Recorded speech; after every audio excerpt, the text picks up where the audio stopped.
I knew there was some weird because I got in here, my chair was here, and I knew there was something weird.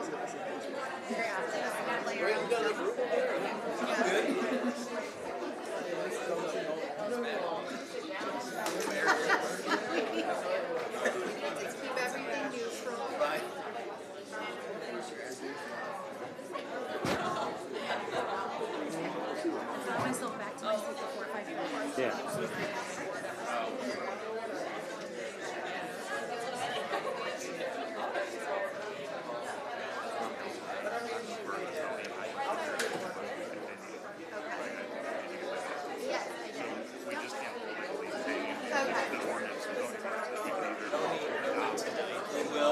What's going on?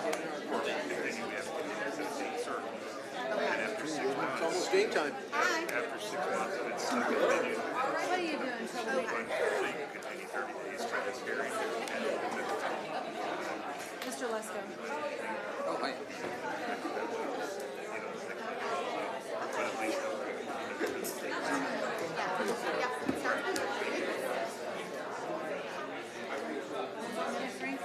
Hey, how you doing?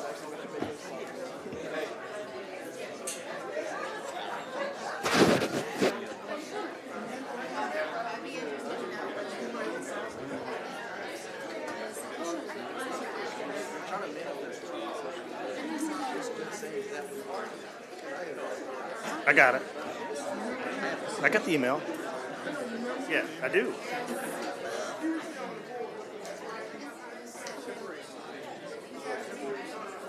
There she is. I did see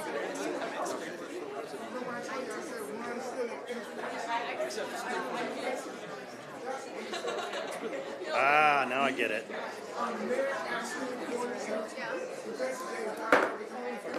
The October 15th City Council meeting is called to order. Please rise for the Pledge of Allegiance.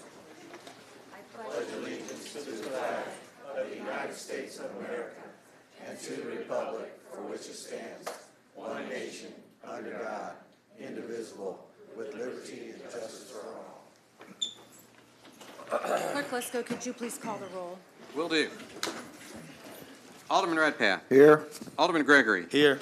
Alderman Williams. Here. Alderman Rockford. Present. Alderwoman Purchase. Here. Alderwoman Nutriano. Here. Alderman Carlson. Here. Alderwoman Conley. Present. Alderman Donlin. Here. Alderman Hanauer. Here. Mayor Busher. Present. Mayor Busher, a quorum is present. Thank you, sir. The Civility Pledge. In the interest of civility, I pledge to promote civility by listening, being respectful of others, acknowledging that we are all striving to support and improve our community, and understanding that we each may have different ideas for achieving that objective. At this time, Mayor, point of order. Yes, sir. Alderman Redpath. I just want to make sure everybody knows today is your birthday. Happy birthday. Happy birthday.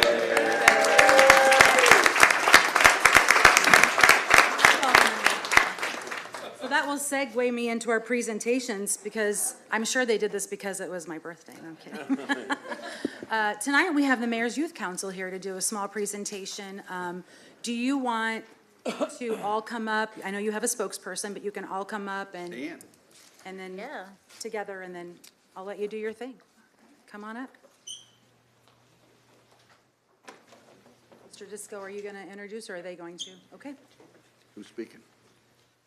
Mayor and all the alder people, this is the Mayor's Youth Council. They are a little bit wired today, so this should be a fun night, and I'm giving it to them.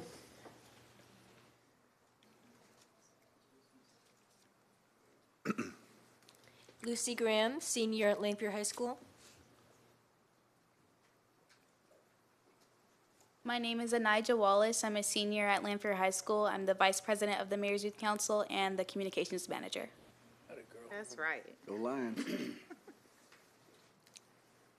Hi, I'm Isha Ramkumar, and I'm a senior at Springfield High School, and I'm the co-communications manager with Nija. My name is Josephine Ake. I'm a junior at Springfield High School. This will be my second year serving as president of the Mayor's Youth Council. My name is Caitlin Turner, and I'm a junior at Springfield High School. This is my third year on the Mayor's Youth Council. My name is Sophia Garcia Van Dyke, and I'm a junior at Rochester, and this is my second year serving as the secretary of the Mayor's Youth Council. I am Leah Robinson. I am a senior at Southeast High School, and I am the best friend of the secretary. My name is Evan cute. Powell. I'm a junior at Pleasant Plains High School, and this is my second year on the Mayor's Youth Council. My name is Satch Beaker. I'm a junior at Southeast High School, and this is my second year on the Mayor's Youth Council. Stan the man. My name is Tim Basic. I am a junior at Springfield High School, and this is my second year on the Mayor's Youth Council. Hi, I'm Isabel Coleman. I am a sophomore at Pleasant Plains High School, and this is my first year on the Mayor's Youth Council. Hello, my name is Savannah Downs. I'm a sophomore at Pleasant Plains High School, and this is my first year on the Mayor's Youth Council. Hello, I'm Kate Gross, and this is my second year on Mayor City Youth Council, and I'm a sophomore at Rochester.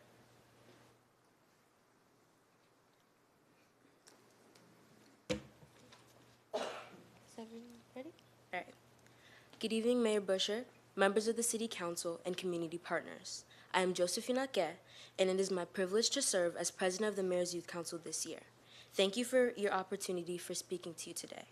The Mayor's Youth Council exists to empower young people to be active participants in local government, foster leadership skills, and ensure the voices of youth are heard in issues that matter to the future of the community. One of our highlights last year was the successful implementation of a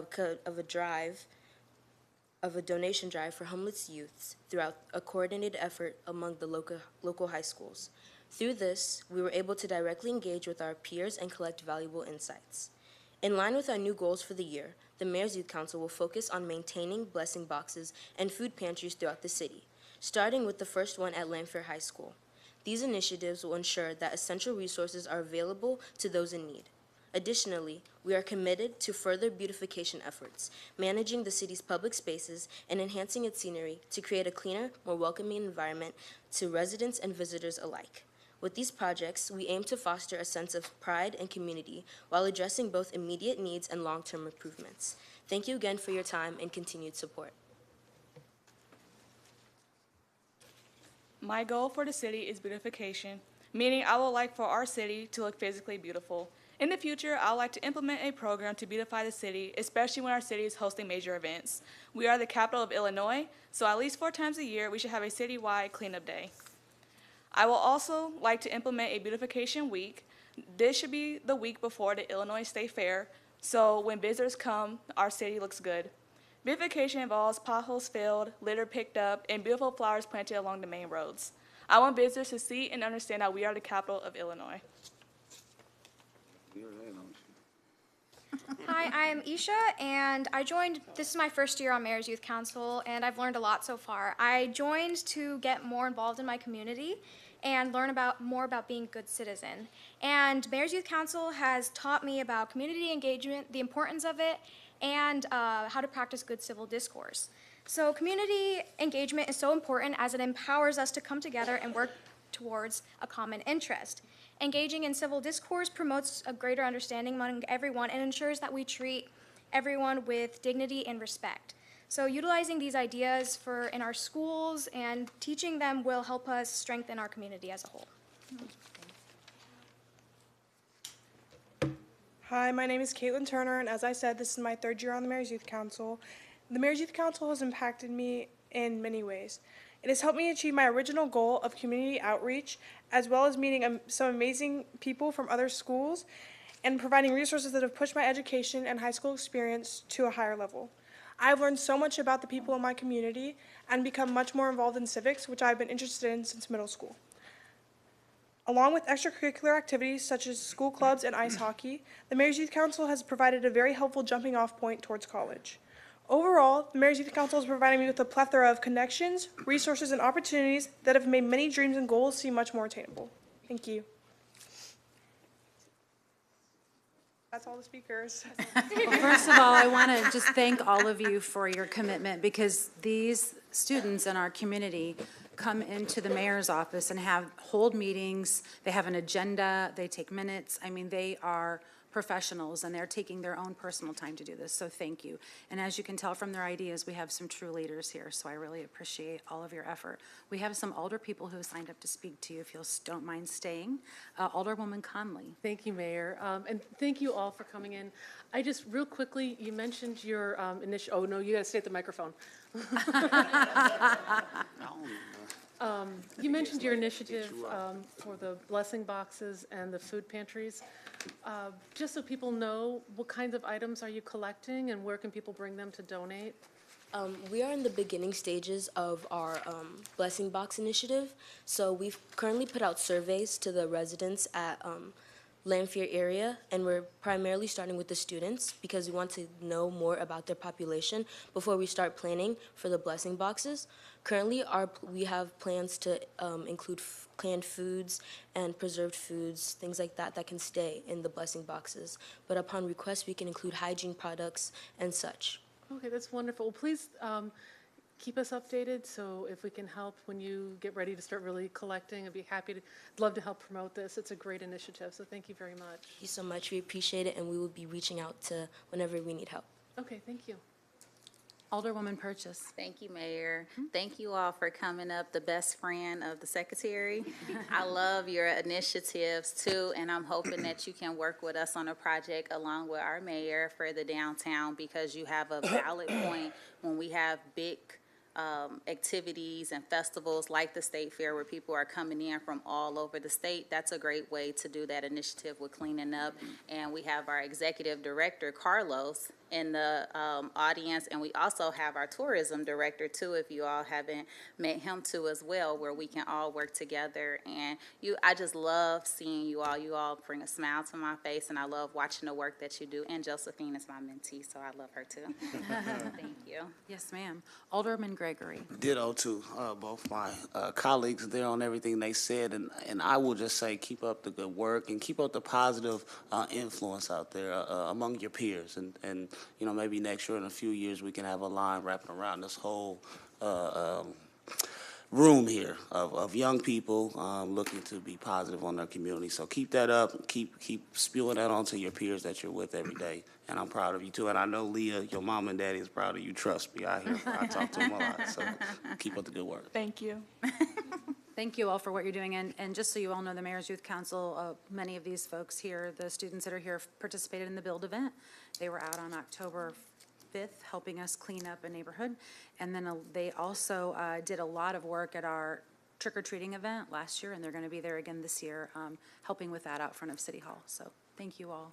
Great work.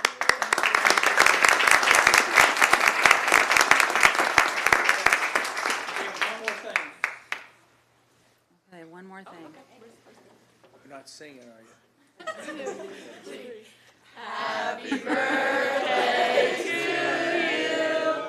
Happy birthday to you.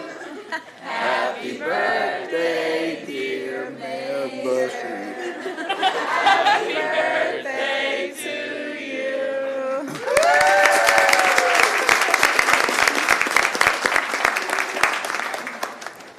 They're a ball of energy when they come in. Thank you so much. Thank you, Stan. Listen, did you get a photo of that? Thank you all so much. You are amazing. Thank you. We appreciate, thank you. We appreciate all of you. Moving the needle.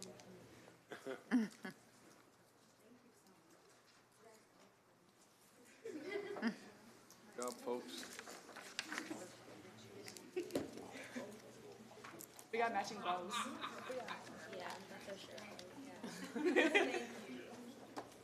Mayor, what was the purple for? Did they just coordinate? The Mayor's Youth Council shirts are purple, so they have. Got you. All right.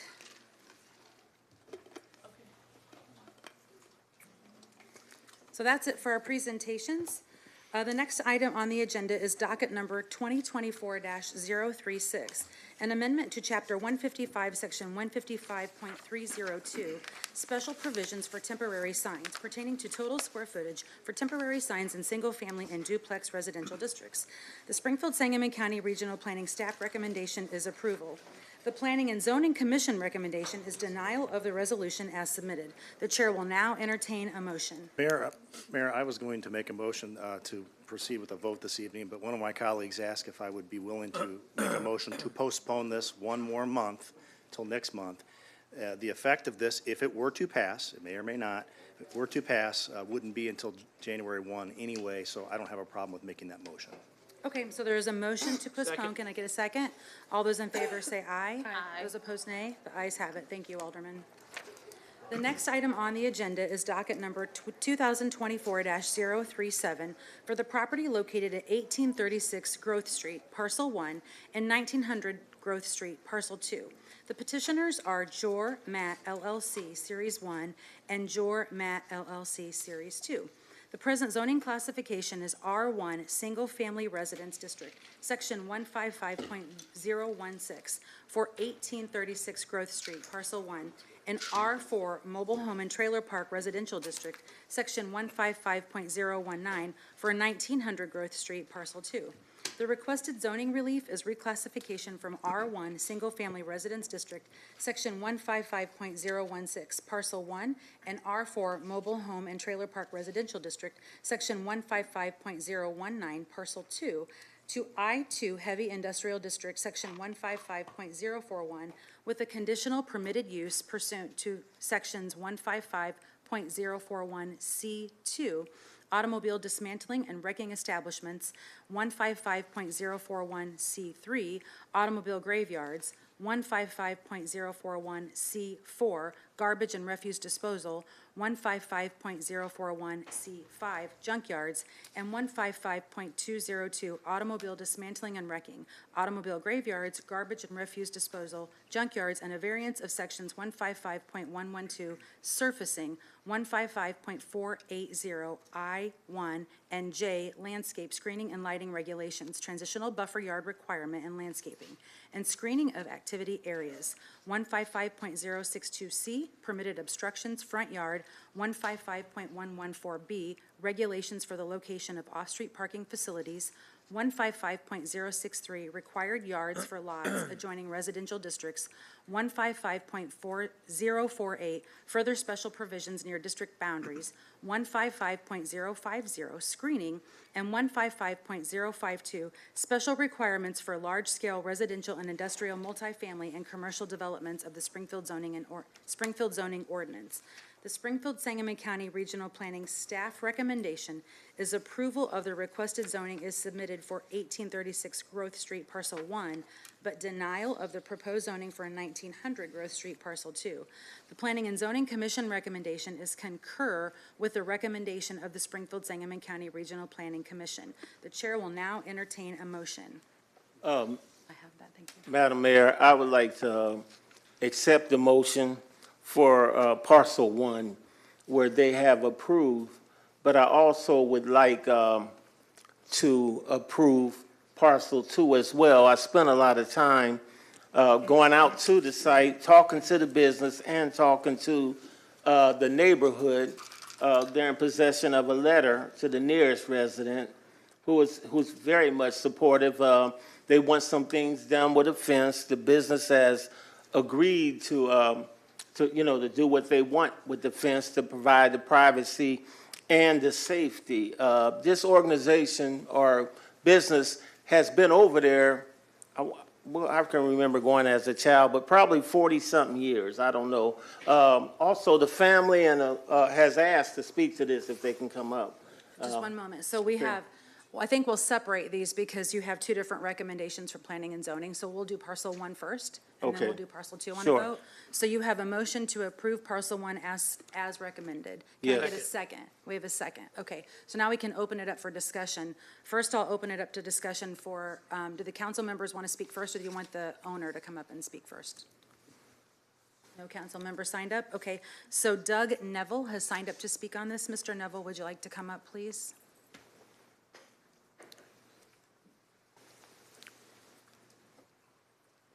Hello. My name is Doug Neville. Me and my wife have owned Neville's Auto Salvage. We opened going on 21 years now. We've been there. We've been very active with the residents in the area.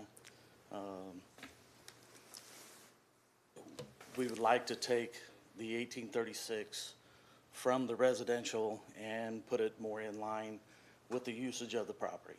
In the 1900. Which is the I-2. 1900. Well, absolutely. But first off, yes, the 1836. In the 1900 Grove Street, right now, it's just 5 acres of trees. We've, since the homeless shelter has been over there, we've noticed more people in the trees, kind of camping out. We would like to kind of add to our existing property and just have a little more room at the 1900. We've talked, like I say, to the residents. The closest resident, he actually signed a paper that would allow us to take the fence actually closer to his home. The only thing that he asked was that we made that 100% blockage to where the grandkids wouldn't see something over there and think, oh, cool, let's get over there, which we are totally fine with. Doug, your dad ran it before you, right? No, I started it. You started Elms, okay. Yeah. Actually, I was a Springfield police officer when I started this business, and as it did better and better, then I resigned at the police department, and like I said, I've been there going on 21 years in February. So, And Alex Rabin, I would just add that there was no objectors at the zoning board meeting, and as of today, I have not received any objections to the project whatsoever. And the Nevilles are not adding any new entrances. What they're doing, these properties are adjacent from each other, and they just want to fence in the other parcel, 1900, so they can have extra room. And they're still going to do most of the work and dismantling and stuff at the 1836, where it's always been done for over 20 years. And I think that they would just like to have that ability, and they work during the day, so it's least intrusive on the neighborhood. It's a 9 to 5 business. Any weekends? No. So we would really. Oh, it's his birthday today, Madam Mayor. happy birthday. So it'd be a great birthday present. Neville, happy birthday. Thank you. You're welcome. Any Maybe questions? you'll have a good day today for your birthday. I hope so. So we have any questions for Mr. Neville from the council? We have a motion and a second for parcel 1, which is 1836 Growth. So we'll take the vote on that first. If there's no one else that signed up to speak, the voting, you okay with that, Nicole? You can't. Okay, so we'll do a roll call vote. Okay. Thank you, Nicole. Alderman Redpath. Aye. Alderman Gregory. Aye. Alderman Williams. Aye. Alderman Rockford. Aye. Alderwoman Purchase. Aye. Alderwoman Notriano. Aye. Alderman Carlson. Aye. Alderwoman Conley. Aye. Alderman Donlin. Aye. Alderman Hanauer. Aye. 10 ayes and no nays, Mayor. All right, so we have 10 ayes for parcel 1, 1836 Growth Street, so that one passes. So now, related to parcel 2, the variance request is, I'm going to read all this in so you hear it. The variance request is 155.112 surfacing, 155.062C, and 155.114B, parking in a front yard setback, 155.052 related to setbacks, 155.480I1 related to transitional buffer yards and screening, and 155.050 related to screening, and 155.048 further special provisions near district boundaries. So this particular property at 1900 Growth, Alderman, you have a. Yes, so what is going on there is it's right now zoned for a trailer park. In 2006, from talking to staff as well as the neighbors, we had the big tornado, and there was only 2 trailers left in the trailer park. So it destroyed one, so the other one eventually left. And since 2006, there has been no trailer park. And that's where we got the woods and all the trees and all this stuff. Now, I'll be honest, in my interest, when I heard they wanted to extend that fence on around, it was to prevent the tents and the homeless problem that we were starting to experience from the move from helping hands, but also this was the existing business that the neighbors were already used to, so I checked across the street as well as next door to them, and everybody was fine with it. I think the commission's denial was based around it being for a trailer park, which I told them, I said, well, you know, I'm never gonna want a trailer park. We just put some near my homes, you know, over there across the street in the other section of it. So that's where the little hesitancy came from, but we really want to honor them for being there all these years, and we want them to stay, and we want them to expand. So that's why I'm recommending approval as the petitioner has requested. So for 1900 Grove Street, it is, Alderman has a motion for approval as submitted. Yes. We have a second. Any discussion from any alder people on this? Seeing none, Clerk Lesko, can you take a roll call vote, please? Absolutely. Alderman Redpath. Aye. Alderman Gregory. Aye. Alderman Williams. Aye. Alderman Rockford. Aye. Alderwoman Purchase. Aye. Alderwoman Notriano. Aye. Alderman Carlson. Aye. Alderwoman Conley. Aye. Alderman Donlin. Aye. Alderman Hanauer. Aye. 10 ayes and no nays, Mayor. So it passes with 10 voting yes, none voting no. Thank you, Alderman. Mr. Thank you. Neville, No happy problem. birthday. Happy birthday. Thank you. Do we need to vote on this live Good on luck. the screen, Corporation Council, or since we? No, the roll call vote Okay, suffices. Thank you. The next item on the agenda is docket number 2024-040 for the property located at 18 The Elms. The petitioners are Marvin Genzel and Joanne Genzel. The present zoning classification is R1, Single Family Residence District, Section 155.016.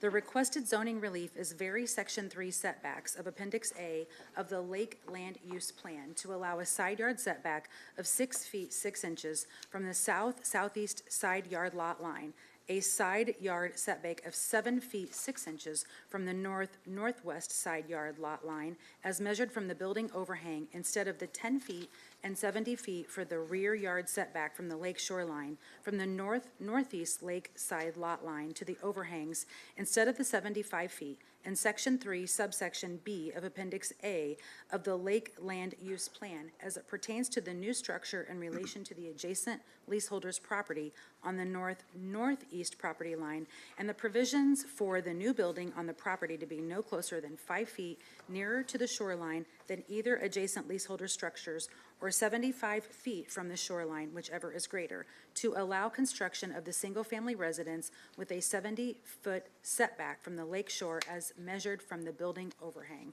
Springfield Sangamon County Regional Planning Staff recommendation is denial. Planning and Zoning Commission recommendation is accept the petition as submitted. The chair will now entertain a motion. Madam Mayor, I move that we accept the Planning and Zoning Commission's recommendation for approval. Second. We have a motion and a second to accept the Planning and Zoning Commission recommendation for approval. Are there any alders that wish to speak on this item? Seeing none, the voting will now be open. All those in favor vote yes. All those opposed, please vote no.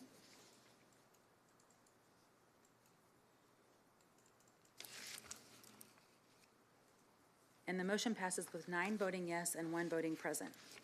The next item on the agenda is docket number 2024-042 for the property located at 2242 South 6th Street. Petitioner is 2222 South LLC. Present zoning classification is S2, Community Shopping and Office District, Section 155.031. The requested zoning relief is variance of Sections 155.300C9, prohibited signs, signs with movement, 155.302B4 and 5 and 7, general conditions for temporary signs, 155.302C1 banners, 155.302C3 and D, special provisions for temporary signs, 155.320A, B, D, and E, permitted accessory on-premise signs, 155.322C, illuminated signs, and 155.324, projecting signs. The Springfield Sangamon County Regional Planning Staff recommendation is denial. The Planning and Zoning Commission recommendation is denial. Concur with the recommendation of the Springfield Sangamon County Regional Planning Commission. The chair will now entertain a motion. Mayor, I move that we continue this item until November 19th. Second. 2024. Thanks. So we have a motion and a second to continue this until the November 19th meeting. Any discussion? Seeing none, all those in favor, please say aye. Aye. Opposed, nay. Motion carries. Thank you, Alderwoman. Mayor? I'm sorry, I apologize. I don't know what happened to my request to speak. I just want to clarify for Alderman sorry. Redpath. Yeah, go ahead. I voted present because there were floodplain considerations with Sangamon County's restrictions, so I want to make sure I don't tread into anything that interferes in any way with work, so. I figured that. Okay, thank you. I just figured it had to do with your job, so. Yeah, I just wanted to be clear. Yeah, thank you very much, Alderman. Yep. Yeah. The chair, I'll wait a minute. Hang on for a second.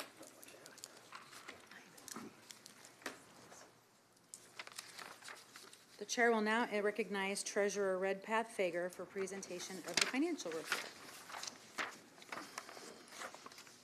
Thank you, Madam Mayor. The Treasurer's report for the corporate fund for the month of September. Beginning balance, $49,139,201. We took in total receipts, $21,668,700. We had total disbursements in the month of September totaling $24,211,252, which left the corporate fund ending balance in the month of September at $46,596,649. The ending general fund balance includes $12,549,442, which is the September ending balance for ARPA money. That concludes my report. Thank you. Thank you, Treasurer Redpath Fager. The chair will now entertain a motion. Motion to accept the treasurer's report as submitted, Mayor. We have a motion and a second to accept the treasurer's report. Any discussion? Seeing none, all those in favor of the motion, please say aye. Aye. Those opposed, nay. The motion carries.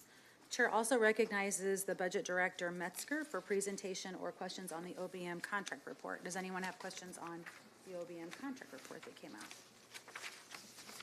Seeing none, you're off the hook. The chair will entertain a motion to dispense with the reading of the minutes of the October 1st, 2024 regular city council meeting and approve the minutes. So moved. Second. We have a motion and a second. All those in favor, or sorry, any discussion? I'm just moving us right along. Seeing none, all those in favor of the motion, please say aye. Aye. Those opposed, nay. The ayes have it. The chair will entertain a motion to incorporate the pre-council first reading of ordinances into the record of this council meeting. So moved, Mayor. Second. We have a motion and a second. Any discussion on the pre-council first reading? Seeing none, all those in favor of the motion, please say aye. Those opposed, nay. The motion carries. The next item on the agenda is the consent agenda. The chair will entertain a motion to incorporate the pre-council reading of the consent agenda into the record of this council meeting. So moved. Second. We have a motion and a second. Any discussion on that? Seeing none, all those in favor of the motion. Oh, Alderwoman Purchase. Yes, ma'am. Madam Mayor, I will be present on 2024-420. 420? Yes. 420 present. We good, Clerk Lesko? Yep. Okay. Noted. Thank you. Any other discussion? Seeing none, all those in favor of the motion, please say aye. Aye. Those opposed, nay. Motion carries. The chair will now entertain a motion to place the consent agenda on final passage. So moved. Second. We have a motion and a second. Any discussion? Seeing none, the voting will now be open. All those in favor, please vote yes. All those opposed, please vote no. And the motion carries with 10 voting yes, none voting no.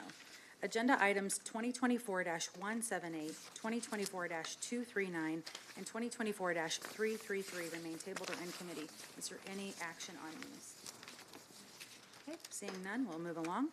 The next item on the agenda is 2024-404, an ordinance authorizing execution of an annexation agreement with Nancy Jo Hopman for a tract of land with no assigned address located at parcel index 14-16.0-256-031, 14-16.0-256-032, and 14-16.0-256-033 for the Office of Public Works. The chair will entertain a motion to hold a public hearing regarding agenda item number 2024-404. So moved. Second. We have a motion and a second. Any discussion on having the public hearing? Seeing none, all those in favor of the motion, please say aye. Aye. Those opposed, nay. The motion carries.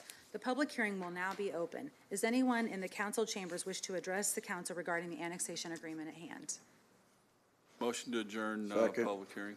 All right, so we have a motion and a second to adjourn the public hearing. Any discussion? Seeing none, all those in favor, please say aye. Aye. Those opposed, nay. The ayes have it. The chair will now entertain a motion to place agenda item 2024-404 on final passage. So moved. Second. We have a motion and a second. Voting will now be open. All those in favor, please vote yes. All those opposed, please vote no. And the motion passes with 11 voting yes, none voting no.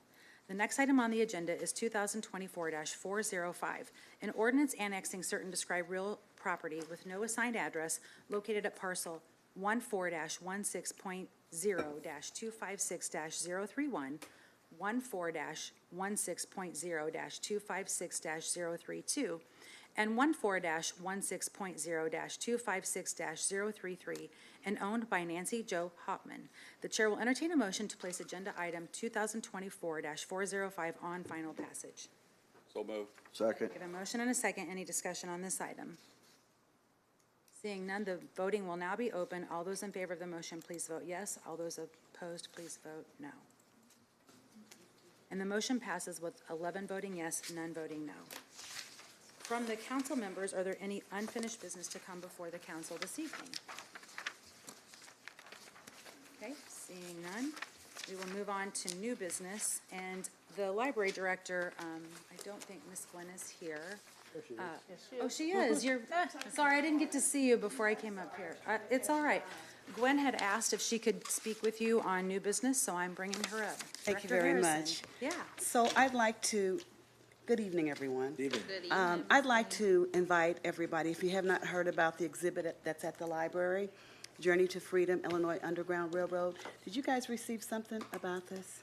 Yes. Okay. I'd just like to remind you that it's at the library. It is an amazing story. It will be there until November 30th. There's a closed caption TV there that will narrate some of the people that are illustrated in the exhibit. I'd like to just invite everybody to come out and take a look at it. It's really a great story.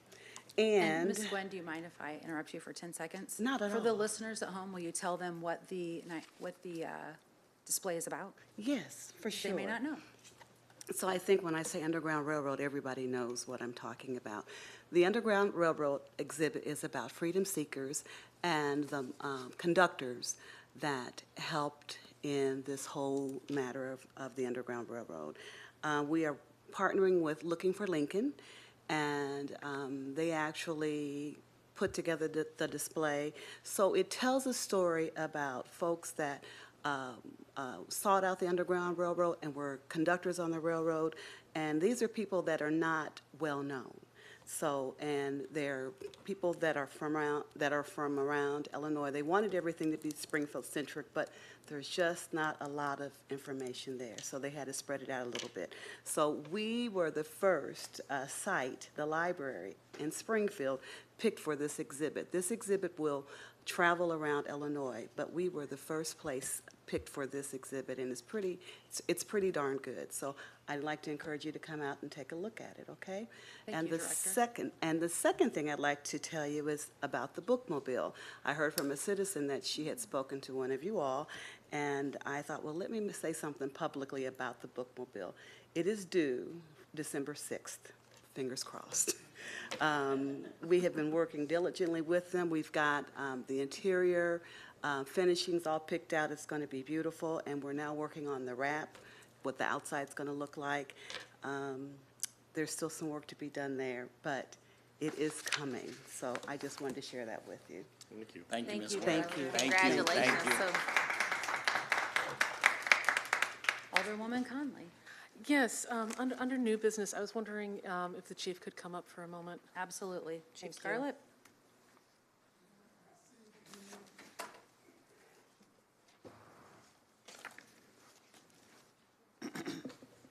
Thank you, Chief.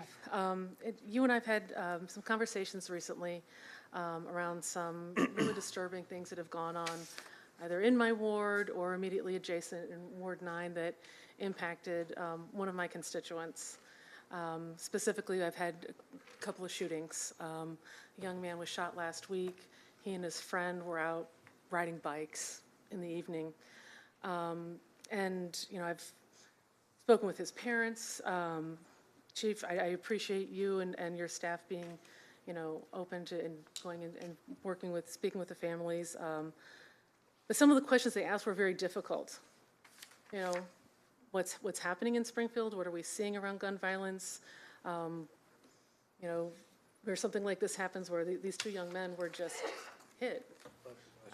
And what exactly the police department, you know, what are our capabilities and what are we looking to do to really make an impact on the amount of guns in our city and the ways that these guns are being used in our community. So, Chief, I'd appreciate just kind of some feedback there.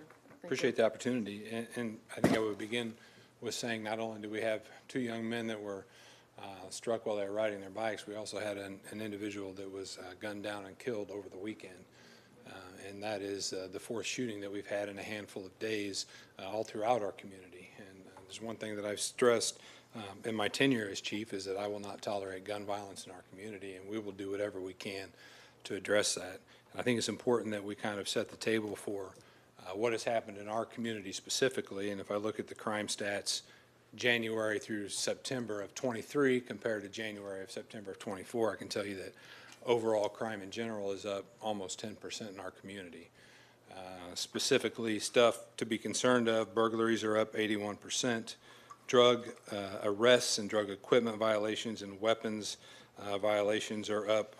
Those make up nearly 35% of our crime increase. Now, some of that is proactive work by our men and women, and I applaud them for that. I would go on to say that we're on pace to once again recover a record number of illegal firearms from our streets. We've already recovered 424 year to date. In the last year and 9 months, we've recovered 861 illegal firearms. The majority of those firearms are recovered from vehicles traveling throughout our communities.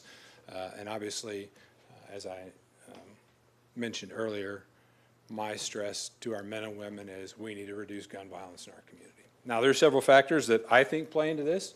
At the end of the day, it's my responsibility as chief to make sure that these numbers, that these numbers are not acceptable and that we address them. However, I think it's worth noting that our juvenile detention center has not been open since September 1st of last year or September 30th of last year as a result of an incident there. So we have juveniles who are becoming emboldened, who are being arrested with firearms, who we have to turn around and release back to their guardians to go back home. And I think that sets a terrible precedent and a bad message for what we as citizens expect in our community. Additionally, we have the Pretrial Fairness Act that's in place.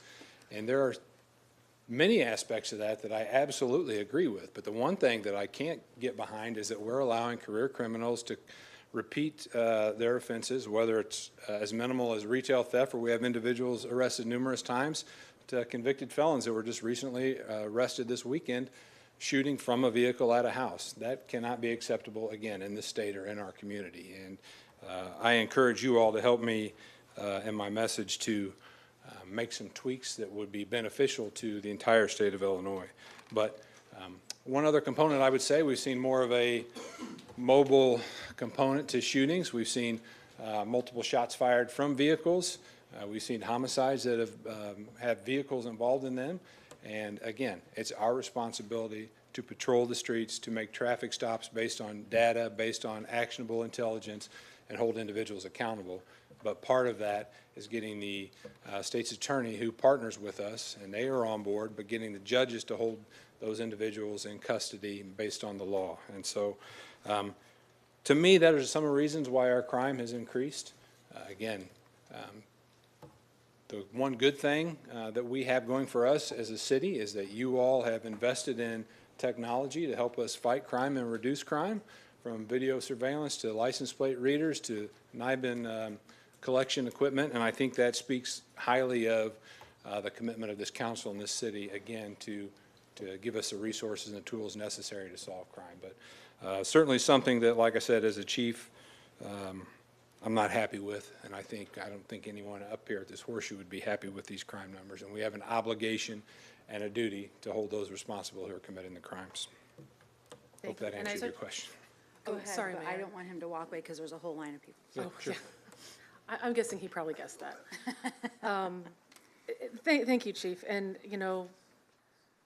I just want to say, I realize our resources are, where they are. We have been trying to invest more, especially in, better vehicles for our police department, so that, your office is where you work and get around. I will say that I continue to hear increased requests from my ward to see more police in our neighborhoods and our streets.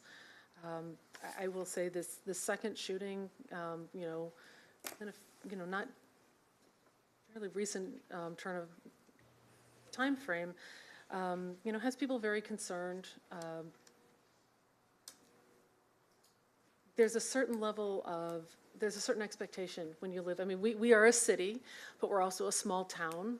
And I think people kind of feel like they come here to have that small town feeling of security and knowing their neighbors. And I'm seeing just some of that sense of security being undermined recently. And I find it concerning because this is a good city. This is a great community. But this resorting to guns as a way of resolving, I don't know, disputes, or again, we don't know, like, especially in the two incidents that you and I have spoken the most about, really what was behind those. But it is really deeply concerning to see, especially our younger community. I mean, we had an example tonight of these kids who came in from the Mayor's Youth Council and the hope that they present for us, and now talking to parents of these young men who have had a lot of that hope kind of and expectation of just doing what kids do, what young people do, kind of taken away from them in a way that's just truly shocking. So I appreciate you coming up and speaking tonight. I think we have a lot more that can be done, and I'd certainly like to, see that we're taking the steps to lower the number of illegal guns in our community, and how they're being used on our streets. It is very disturbing. And I just want to be clear. I know that this is not just obviously it's a city issue. It's not a Ward 8, and I appreciate you coming up tonight because, I've had so many people reach out to me and just have these concerns, and I wanted to hear you speak publicly about, kind of what you're seeing in our community. So again, I thank you for that. And but I do want to be real clear. I'm not saying this is just a Ward 8 issue, and I know my colleagues would like a chance to speak to that too. So thank you, Mayor. Yes, ma'am. If I could just say one thing real quick. I think obviously we have an obligation to hold individuals accountable who are committing crimes, but we also, and when I say we, all of us up here have an obligation to invest in our youth and give them every tool and resource they need to be successful, and do our best to encourage people to take the right path when it comes to major life decisions. And I know we have invested some of Senator Turner's funding in some various programs that are going to be beneficial to providing programming for our youth. And I think that's important to recognize that even from a law enforcement perspective, and as a dad of young children, I want to invest in the future generation of Springfield because that's what makes us successful. I'm sorry, Mayor, really quickly, one thing, I do remember another plug for the register your rings, right, your doorbells. Yeah.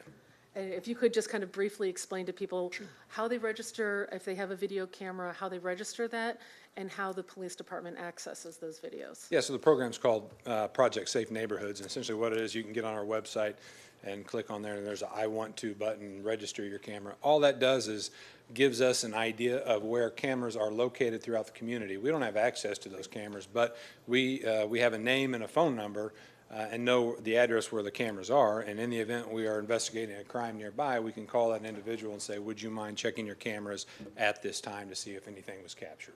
Thank you. Yeah. Thank you, Mayor. Okay. Alderman Williams. All right, thank you, Mayor. Yes, sir. So, I appreciate you, Chief, I really do. So, my initial response and following up with the Alderwoman is, was there any arrests? But then you immediately went to the law, the new law that was enacted. So I just want you're aware that the judges have discretion. Very little discretion. Very little. That's correct. That's the part of that needs to be tweaked, as I'm being told by the state's attorneys. So have they been using their discretion in your opinion? In my opinion, From what I'm being told, they're using all the discretion that they're allowed by state law. Out of all these 4 shootings, was there 4 arrests? There's some stuff I can't talk about that. There are, I would That's say, a problem. 3 That's of the a 4 problem. cases that we have good leads on, yes. Have you identified who the gun owners were, where the guns came from? We don't have the guns in some of the cases, so until we have the guns, I can't identify. Now, that's part of our NIBIN technology that we have. We can put that in a machine. We also partner with the ATF. We have a task force with them that we're a part of. That's where they help us out. That's a federal agency who can track and trace guns. See, because to me, that's a big part of the problem. We never talk about where the guns come from. Who's the owner that's irresponsible, maybe, if it's a kid or a teenager? I mean, I don't know. I just know teenagers can't make guns. Right. They have to get them from somewhere, and we never tell the public the story of how they got the gun. Who's the gun? Shame the person who is the legal owner of the gun. We have to do stuff like that if we really want to make a change on what we're talking about. If we want to say the judges need more discretion, we just got to go back to the senator and go back in. Correct. That's what I'm asking for help with, yes. Okay, I understand you, but I just don't always want to blame it on the law, because like you said, the law does a lot of good things. Absolutely, and I'm in support of the law, and I would not blame But the law. it's used every time there's a shooting, I notice, with law enforcement, not just your agency, the sheriff, I can go on. And this is a little of my activism side coming out, so I'll just say this, I'll work with you to tweak it if you feel they need more discretion. But from talking to them over at Sangamon County, they're doing their job, and they're saying that some judges just don't use the discretion. That could be. So we'll talk about that a little bit. My second thing is I got some pictures from a constituent, and the picture showed a woman on her bike and 2 German shepherds next to her. Okay. Now, this woman rides through Glen Air subdivision, Adloff Estate, so every day. So as she's coming down the streets, the kids at the bus stop or wherever, they go scattering, which upsets their parents. So of course, I get the call, or in this case, I got the picture. My instructions was call animal control. They call animal control. Animal control says call the police. What is you guys' role? Are you the enforcement arm of animal control? No, Or are they absolutely just not. babysitters of a shelter? I would call animal control if I got sent to a call like that. If there's aggressive dogs, that's what we do. We call animal control. When it's aggressive. So if the dog, because to be honest, this constituent is arguing to me, I'm not going to put them on a leash because they're well-fed, well-trained, beautiful dogs. She's right. But the law says even if you take them out to use the bathroom, they have to be on a leash. She continuously every morning to ride through these 2 subdivisions, and different people react different ways when they see dogs. Some kids run, some stand still, some older people get nervous. The point is she's breaking the code. It's supposed to be on a leash. I'm trying to find out who's supposed to enforce it. But I don't think it's up to a citizen to determine if it's a mean dog or a nice dog or what. They just see a loose dog and panic. And my biggest concern with it is she's getting away with it. So pretty soon we got a kid coming with 2 pit bulls. Same scenario.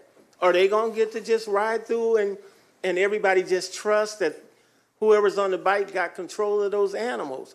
I need yourself and myself and the director of public health to meet maybe to figure out who's going to be the enforcement arm, because constituents shouldn't get told to call the police when they call animal control, because that's what they're thinking animal control does this. I would agree. And if we're going to have a mixture, that's confusion. We need to get this straight on who's enforcing it, no matter what kind of dog. You know, if it's out and it's not on a leash, and that's supposed to be our code and our rule, somebody has to enforce that. And that's all I'm asking is for some clarity. If you can help me with that, that's why I'm asking for the meeting with their director as well, so we can figure that out, because they think they're right. Animal control people think, no, you call Springfield Police for that. We run the shelter. Well, then what is this animal control about if you just run the shelter? Is that your understanding? They just run the shelter? Absolutely not. They have people that go out into the field and deal with injured animals, aggressive animals, animals that are maltreated, misfed, all those sorts of things. That's their responsibility, animal control. That's what we are paying for them to do. Well, that's what I thought. So when she says call the police, is it because of what you said, aggressive dogs is when you come in?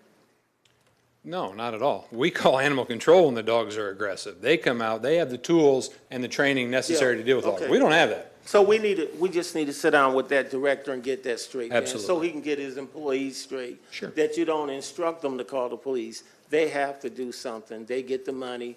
They're on contract. All the men up here think that it's impossible to have our own animal control, or it's too expensive to have our own animal control. So until we change that, we got to make people do their jobs. I was just making sure it wasn't your job, because now I'm going to be on he's a kind of a new guy, but he's a nice guy, that took Gail's place, over there, over public health. I really want to get this straight. I appreciate your time. Thank you, Mayor. We can talk afterwards. We'll get a meeting set up. Sure. Thank you, Mayor. Yes, sir. Alderwoman Purchase. Thank you, Mayor. I'll be real brief. I think we talk about programs for youth and trying to be proactive to ensure that they're not in the streets, but we do have those youth who are very intentional about what they do. For instance, there was a lot of constituents that sent me, Sean, a couple of my colleagues, photos of, I want to say, I was told it was a youth standing on top of an officer truck with a gun. So it's just like photos of it. And I definitely think, I'm sure we can tell what car, who that belongs to because of the license plate. And I don't know if it was involved in something with action going on and they might not have been at their car. But when we have youth like that that's being intentional, I know it's hard and it's frustrating for you and the department because we can't always charge them because of this point system. And I think that I'm big on education, and we definitely should educate the community about the point system and how that works and how come sometimes we cannot charge a youth person with something like that. Yeah, and charging may not be the correct term. Okay, That's so fine. essentially, there's a point system in order to house someone in a juvenile detention center. We used to have one here in Springfield, juvenile detention center. Based on the type of call for service that the juvenile would be arrested for, based on their criminal history, would determine how many points. There's a point system in place, and if they reach the max points, then they would be automatically housed in the juvenile detention center here in town. Obviously, we don't have that facility anymore, or it's not currently up and running, so we still call them. They screen the juvenile, and then they try and place that juvenile somewhere in the state of Illinois in a juvenile detention center.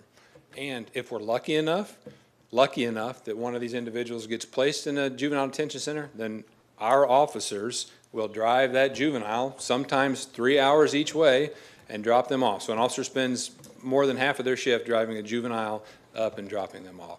However, the majority of the time, those calls come back and there are no beds available for these juveniles. And then the response is we release the juvenile back to the guardian.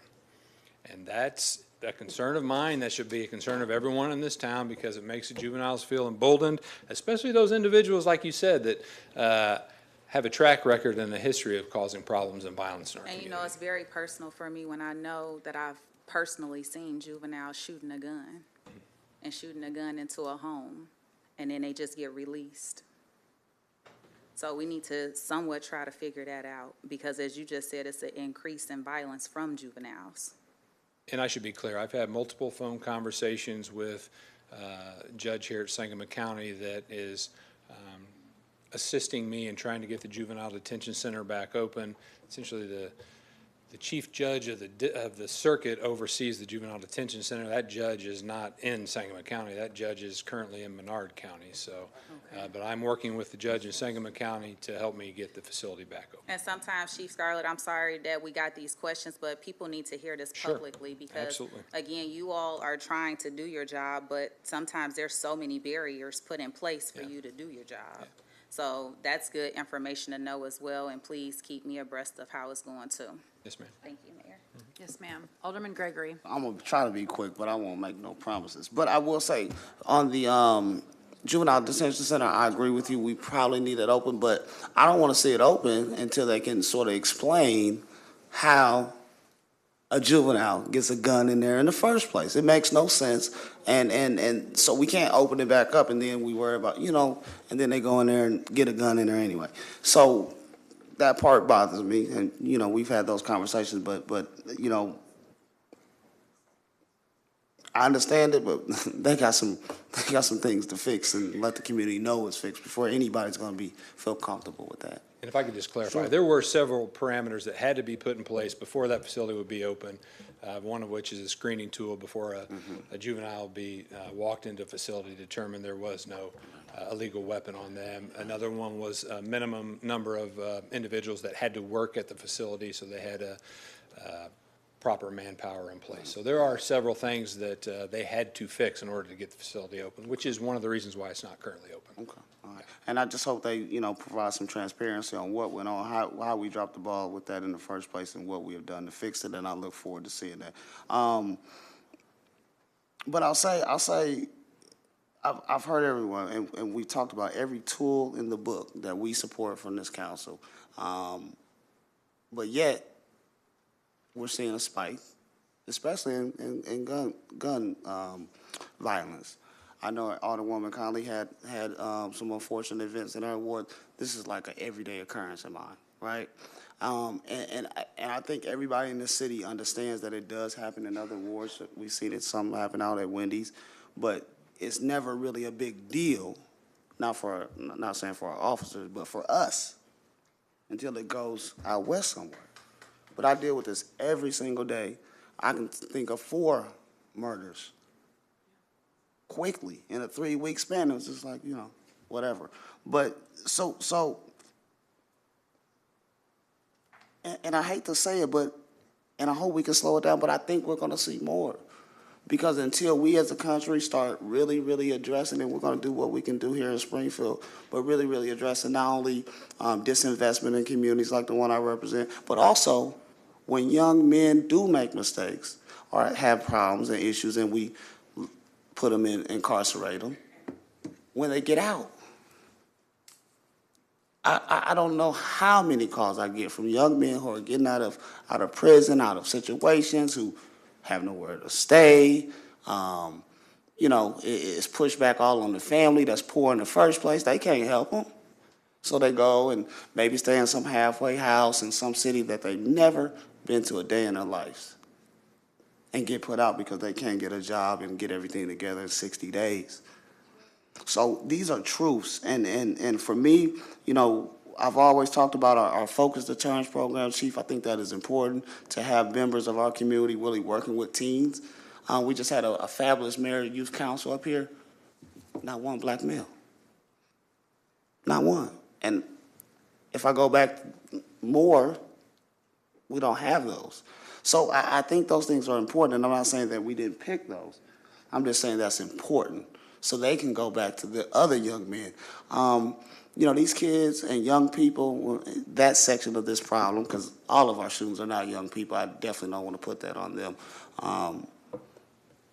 But for that section, they need to see some leaders to take back to those schools.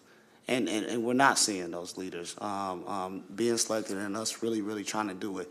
Our focused deterrence is important. I think it is important for us to identify young people who we know is going down the wrong path, and getting some people from the community. Last time, we've had this before. We had a kick with violence.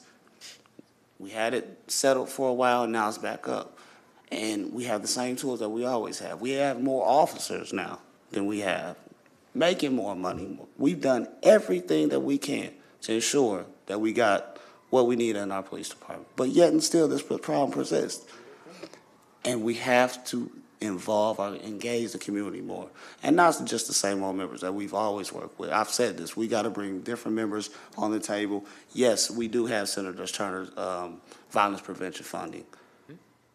But we just now, one of the organizations just now getting to the point where he's able to use it and utilize it. And so we're going to try to make some moves and try to get that. But that's why I've been pushing this, because we have a serious problem in our city. with gun problems and shootings and all of these things. And, you know, I don't see it getting any better. Every day I wake up, it's something. Sunday I wake up, it's something. It ruins my whole stinking day. You know, Keon Day walking to school, he gets shot, dead on, you know, southeast, not far from that school. You know, so, you know, I support you, but I really want to push for some of the things that we've done that's been successful in the past, and I know we're doing some things, but I think we got to ramp up our efforts on some things that we've done in the past that were successful for us and that helped us really corral some young people who are going down the wrong roads, and then adults know right from wrong, and you know I try to be a leader and try to push those things out there as well. But you know I'll say this whole issue, it's a lot to it, and it's more than just you know. Judges and sentencing and stuff like that, and it's really a lot to it. So, thank you. I just want to. But I would say one thing. I think it's more than just the police department too. Absolutely. I've got 200 plus members that work for me, yes, and there are 114,000 people in this community. And if we want to truly address the juvenile issues, then it's got to be more than law enforcement standing up here saying we've got to fix problems. We've got pastors, we've got civic leaders, we've got.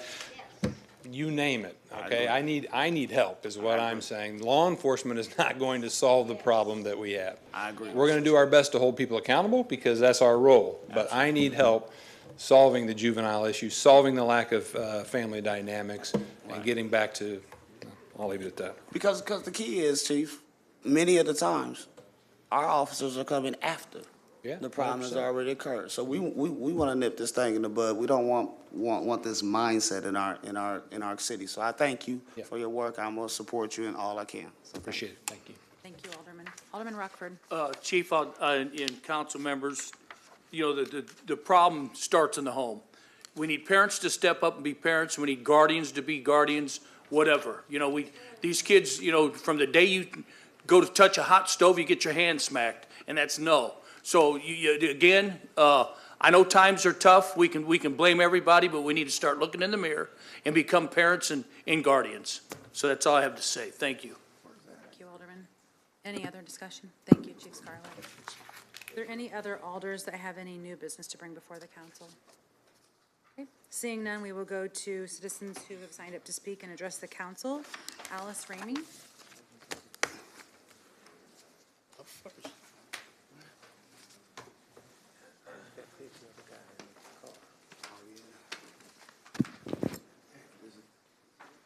Riding up in the elevator with you, you didn't tell me you had a birthday, Mayor, but happy birthday. Thank you, Miss Alice.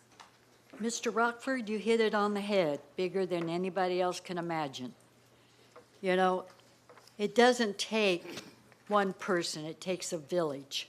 Every one of you, if you see a kid that's not doing right, then pull him aside and talk to him, like I do. Sometimes I get slapped, but that's okay. But I did that with my nephews. I told them that they had to stand and represent themselves and help other people to be good in their family. It's what we need. If we don't do it, we're going to have every one of these kids out here trying to do more than what they're doing because parents don't want to say no. They'll say, okay, honey, here's your video. You can do this. That's not no way to raise a kid. Let's get back to the old way and start telling them the right way to do it and start spanking them. Take away their privileges, you know, and the parents are going to have to be accountable for the guns because they're the ones that buy them. They're the ones that lay them around on their bed, okay? I understand that problem. I saw a very young kid of mine, Cecil Turner, get shot because the kid pulled down a shotgun in the house and shot him and didn't know it was loaded. This is ridiculous. I've never heard of such things. And we got a juvenile hall? Yeah, you can get a gun in the jail, and you know that, okay, Pat, you know that. You can get them anywhere you want and take them in. Why is it so hard for people to understand that? Why is it so hard when you have these groups out here, like I believe these people got good ideas, okay? I think it's time. I think it's time that you all sit down, look at yourself in the mirror, and say, no, this is not going to happen anymore. You got a young kid, corporate office. When she does something wrong, are you going to let her keep on going, or are you going to do it as right? This is what it's about. This is raising your kids to stand up and be accountable for what they do and not do, and show them the right way. And sit down with them at their schoolwork, like I did, okay? I raised 4 kids. They're not mine, they were my nephews and nieces. I had one that I had a problem with. The only reason he had a problem with was I was too busy. And that's another thing, parents are too busy. So you see, you're gonna have to take time. If you can watch 2 hours of wrestling or 2 hours of basketball, put that kid in front of you. Yeah, and talk to him while you're watching basketball or football or some sports. Or take him outside and show him how to do it. If you don't, find somebody that can help him. And we got a boxing thing on Cook Street. I asked the guy if I could come in and box. First thing he says, you got to cut your nails. I says, okay, but that's it. You know, you got to learn to do things and teach them. Not just sit over and drink a cup of coffee, smoke a cigarette, or have a bottle of beer, of Stag or whatever, or a martini, extra dry with olives, okay? You're going to have to teach those kids yes and no. And you can laugh all you want, but it's the truth. If you don't start standing up and putting a little paddle in your hand when you see one of your grandkids doing wrong, then you're losing your grandchildren. Thank you, Mr. Rockford. Happy birthday again. Thank you, ma'am. The next person signed up to speak is Robert Williams. I'm going to hit you with a wet noodle.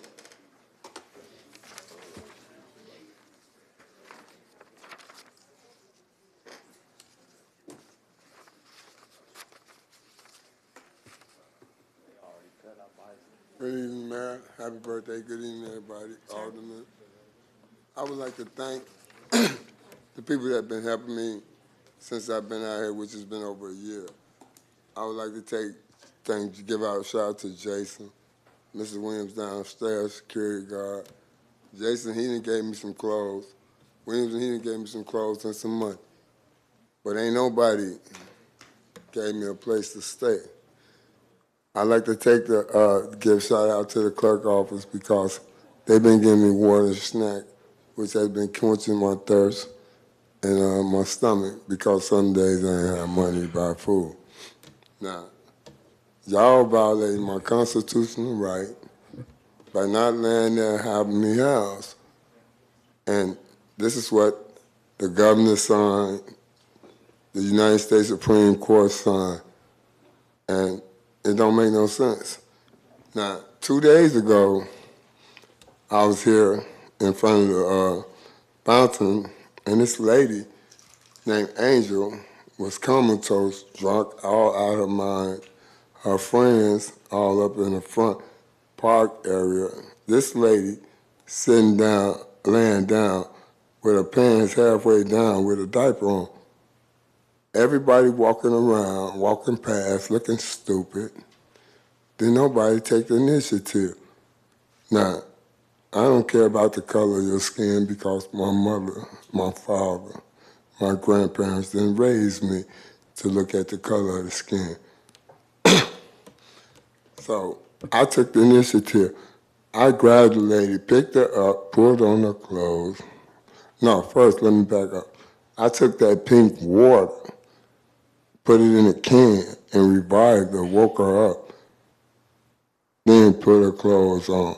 Everybody looking stupid, like I said, because they didn't know what to do. They was afraid. But me, I just acted because I felt that if she'd have stayed down there, she could have died.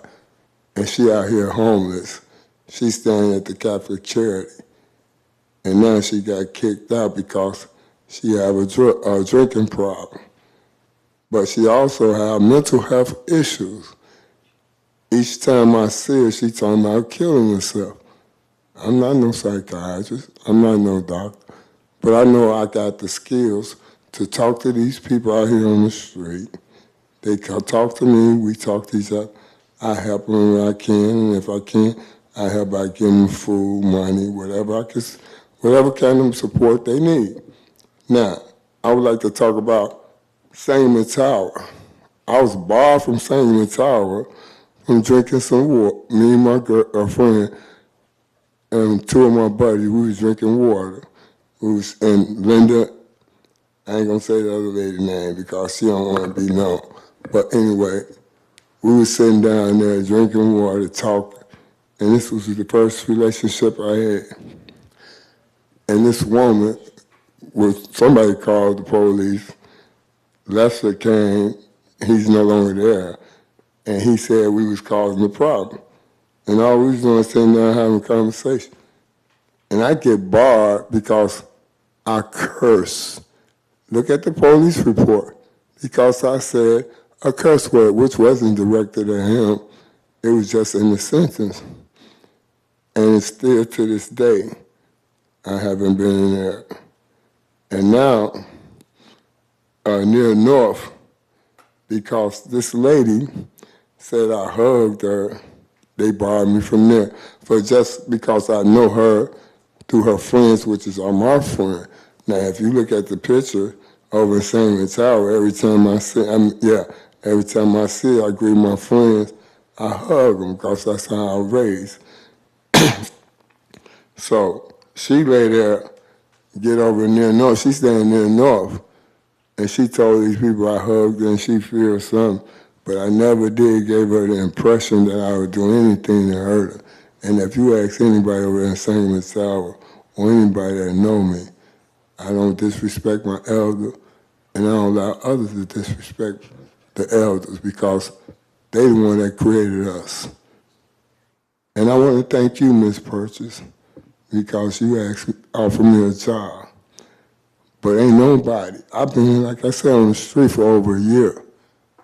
And I done seen every last one of y'all. And ain't then one of y'all came up to talk to me, asked me, do I do this, except for these two brothers right here. And that's a shame. Thank you, sir. Thank you very much. Oh, yeah. Can I get some help? Can I get a place to stay? Thank you. You know, it's cold as hell out there. The next person that was signed up to speak was Jared Brown. I don't think Mr. Brown is here. Is that correct? Okay. The next person signed up to speak is Tabitha Gregg, but I don't know that Ms. Gregg is here either. So the next person signed up to speak is Bradley Russell. Bradley Russell here.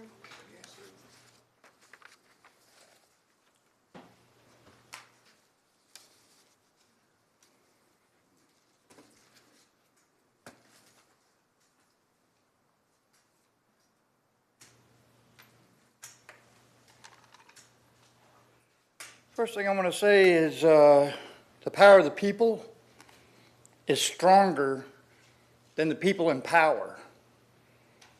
You should think about that and what it means. You're all elected. We elect you. In February of '65, they promised the African Americans 40 acres and a mule. And in December of '65, they created a 13th Amendment. It was to abolish slavery, but not criminals. They could arrest the criminals, put them back into jail, put them back in the field to make them work more. One of the things they arrested them for? Vagrancy. 159 years later, here we are, trying to arrest people for vagrancy. Your great-great-grandfather, John, was running around in New Jersey in '65. So you got a better start. The ones that went to prison in '65, they left a mother and children at home. And they were stuck in the prison. Thus started the houses of single parents. And y'all saying that, you know, parents should be able to provide for their family and tell them what's right and what's wrong. How are they going to do it from prison? For vagrancy. They didn't go out and shoot anybody. They didn't go rob anybody. They were homeless, which, I mean, you lived on a plantation and you were removed from the plantation, given no houses, no 40 acres and a mule, and then arrested for it and put right back in prison, right back into slavery. And you guys wonder why, 159 years later, we're still here. History repeats itself if we don't correct it. In the 80s, they made this massive drug thing. They pushed all this crack into the black communities, everywhere else,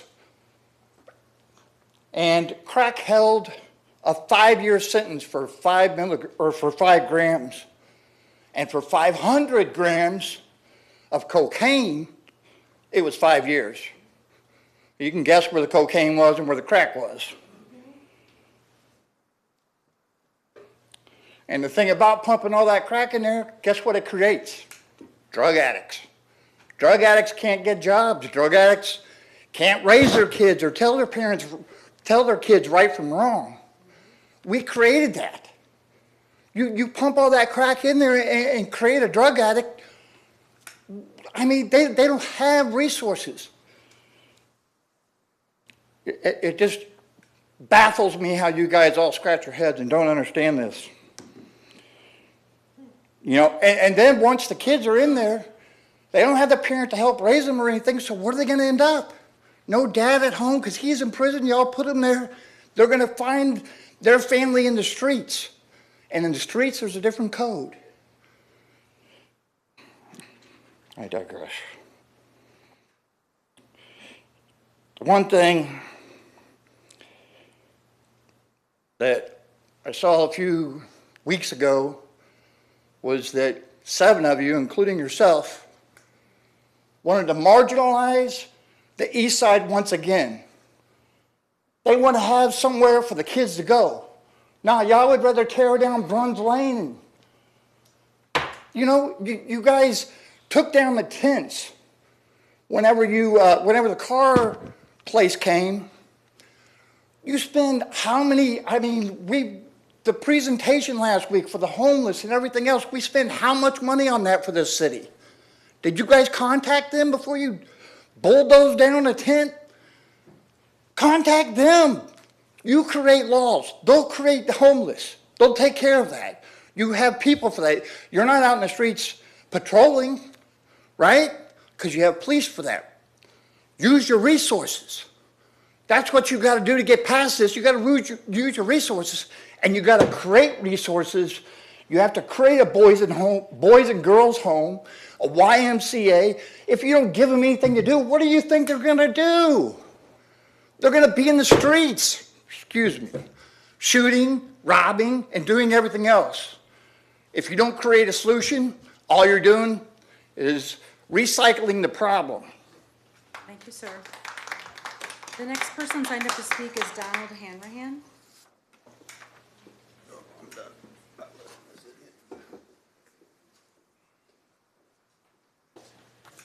Don Hanrahan, Pleasant Plains, Illinois. I have just 5 minutes to refute Doug Brown's unsupportable claim that solar installations have to match the 190 megawatt capacity value of Dolman 4, requiring a solar installation that generates 26 times that value, taking 55 square miles of solar panels and a price tag of $6 billion, and y'all just sat there and didn't say anything. And that's all without battery storage. He even implied solar is ineffective on cloudy days, blatantly untrue. Yet not one person questioned any of this baloney. Middle school science teaches that solar radiation penetrates clouds. Everybody knows that. There's just a 10 or 15% efficiency loss on cloudy days. That's it. And saying that 54 square miles of solar panels is required is the silliest smokescreen I ever heard, justifying their support for fossil fuel dependency. How? Because it's not capacity value that matters. That's Dolman's maximum rated output, 190 megawatts, as if it's running continuously 24/7 at full blast. The correct measure is capacity factor, not value. And that's the ratio of actual real output of Dolman 4 to its total capacity value, expressed as a percentage. Dolman 4 has never, ever, even remotely approached 100%. Never. And it never will. Coal plants can't. The U.S. Energy Information Agency confirms Dahlman's capacity factor was only 35% in 2023, dropping to 24% through June of this year. Ironically, 24% is about the same as the national average for solar, utility scale solar without batteries. With batteries, it practically achieves the 35% capacity factor that Dahlman 4 has. Funny, the Lincoln Land Wind Farm right next door in Morgan County's 300 megawatt installation is also around 35% capacity factor, and it cost $200 million. And here's a reality check. Black Diamond, the array just 30 miles away, has a rated solar capacity of 600 megawatts AC power, enough for 100,000 households. On sunny days, it can feed 3 times Dahlman 4's maximum capacity to the grid on 4,000 acres. All right, so 600 megawatts on 4,000 acres, and Doug's telling you to equal Dahlman's output, we need 55 square miles. It's ludicrous. And once operational, the sun's free. How much is your coal contract that you're looking at with Foresight Energy, a terrible player in the market? The low end of the industry standard says you can generate 0.25 megawatts per acre. So to match Dahlman 4's actual 2023 average output of 66.5 megawatts would take 1,100 acres, not 55 square miles. And if you're looking for acreage, guess what? I know where we've got some. Dispatchability is an issue, it is, but it can be ameliorated with batteries, and we can keep Dahlman 4, listen to me, we can keep Dahlman 4 as a peaker plant. That's what the MISO grid wants. They want peak capacity to be dealt with in the summer. So we can get our main regular utilities from solar. We don't need to run Dahlman 4 all the time. Now, after ludicrously inflating the costs and size of solar, the immense costs of Dahlman gas conversion, and probably even larger costs of carbon capture and storage are conspicuously absent from CWLP's presentations. No one seriously questioned that. We know there's a completed study on a 100% gas conversion. Why can't we see it? What's the big secret? Show us the study. Carbon capture and storage is typically double the cost of renewables. Double. What's the cost? Nobody asked. Whose land is going to be seized for the dangerous high-pressure pipelines? Where are you going to permanently sequester it in Sangamon County? What about the county's pipeline ban? Not a single question up there.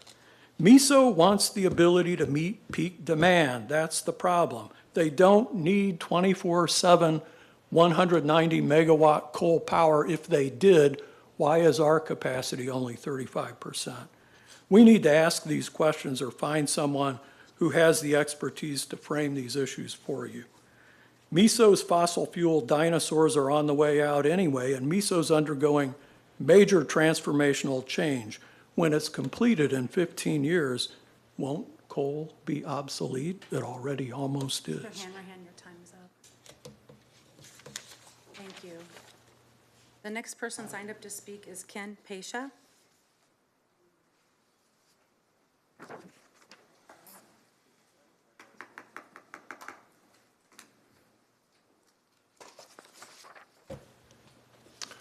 So I come up here every week, talk about something different. I usually pick on you guys. I'll give you a break this week. We'll get back to you last minute or so. This week I'd actually like to talk to you, Mayor Boucher. You were recently on an interview on Sports Radio 1450 AM on San Madonia's AM Springfield Hour by Hour podcast on October 9th, 2024. Anyone interested in listening to it, it's a 7 a.m. hour. They're broken out by hour segments, but I'll save you the time. I wrote down the transcript. When asked by Sam, city council meetings have grown longer in the past than in the past. A lot of people have something to say. Are there any limits as to what they can say or for how long? It's a pretty basic question, right? The answer to that by our mayor was that I believe this is all political, referring to us, the folks that have shown up here from your community to speak to you.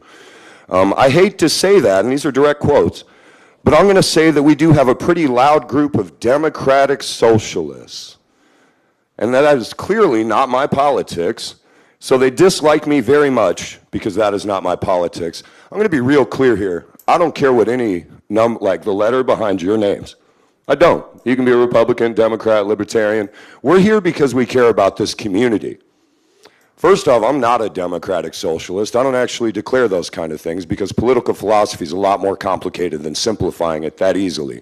More so, that kind of dog whistle to your constituency, the kind of people that vote for you directly, i.e. the Republicans that you did in fact switch over to publicly, which we can all acknowledge through your own behavior, that's a dog whistle. That was intended to deflate our efforts, color what we do, and degrade us by using a catchword like socialism.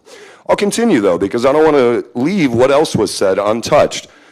Sam asked, how are you handling that personally? Because you know some of these people, right? She said, we come into this meeting, and they just say horrible things to me at this meeting out loud publicly.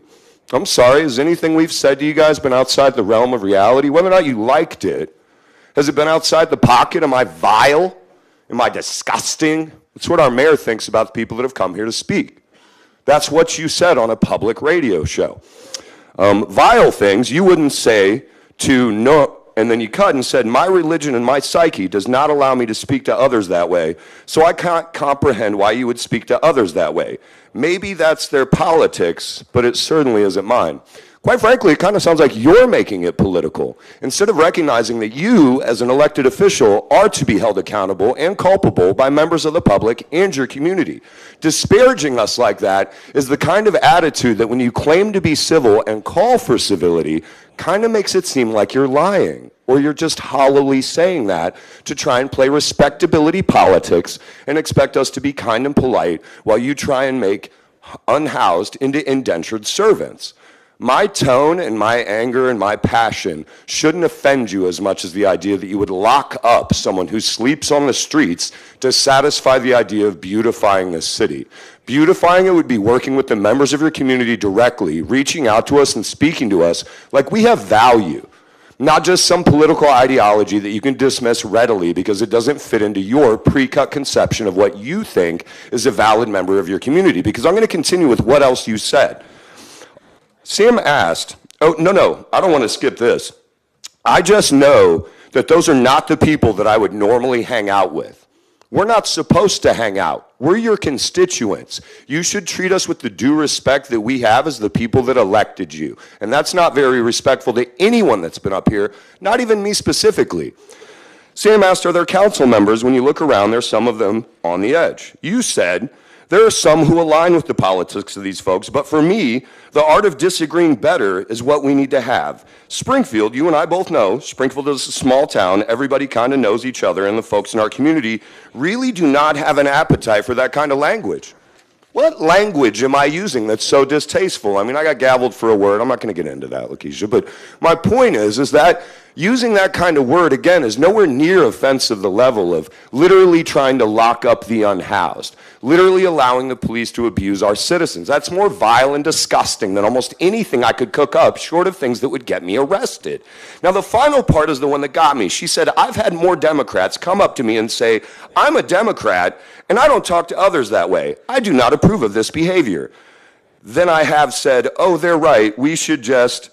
And then you said, they put on social media, we belittled her. That isn't the way to talk to people, which is off of one of your own constituents' web pages. But our community is not. I think we have a great community. Our community is not a vast majority of those people. Well, who are those people, Misty? Are we not worthy of your attention, your thoughts, your meetings? Do we not have value? I get it, my time's up, but I really think it's worth considering that you would talk about your own citizens like that on a public forum and expect us to be civil while literally just degrading us verbally. Thank you for your time. The next person signed up to speak is Jenna Broom.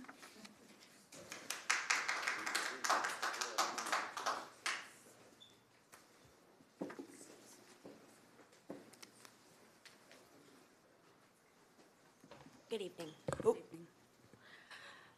From grade school into high school, I was bullied a lot as a kid.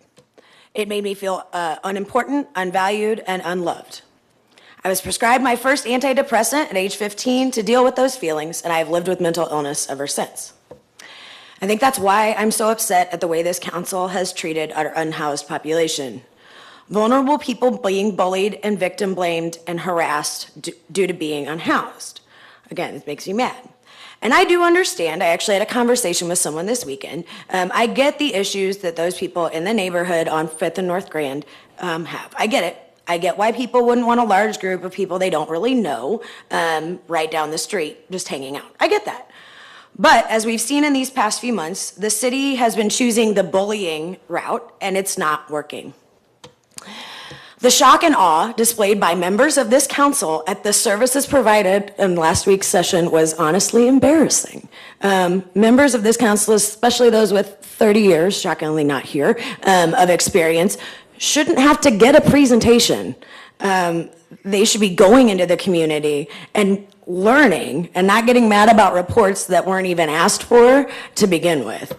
And why was all of this after $250,000 was given to this organization? I feel like everything's backwards with this. I've worked with grants for 5 years now, and genuinely, when you give people money, you give them at the get-go, here, you have to do this when we give you the money. So that's just a failure of administration. So it's clear that there's complacency, there's laziness, and the fact that very few people supposedly knew about that, and those that did, and I know there are, that those of you that know about these organizations didn't stand up and say, hey, wait a second, this whole time over these past couple of months is honestly kind of offensive to those organizations. Okay. So I want to read a number, $93,715,702.43. Does anybody know what that number is? That is the total number in funding on the agenda tonight, the entire amount. Again, $93,715,702.43. Not a penny of that is for the continuum of care that was mentioned last week. Not a single penny. This body has searched and searched for solutions, and you were literally given a 4-hour presentation on it last week. And not a penny of the $93,715,702.43 was put towards the continuum of care. So tonight, I ask that City Council do the right thing and fully fund the Heartland Continuum of Care with the remaining $2,087,158 needed. This represents 2.2% of the funds on the agenda tonight. Again, 2.2%. I suggest this city invest in the continuum of care and stop sending cops to bully the unhoused. And I also ask that they help Sangamon Towers learn how to purchase and install locking mechanisms on their buildings, lawn, and everywhere around, seeing as the only solution to their problems is to yell at and complain about and bully the unhoused instead of, locking their doors. Thank you. Thank you, ma'am. The next person signed up to speak is Robert Frazier. Mr. Frazier.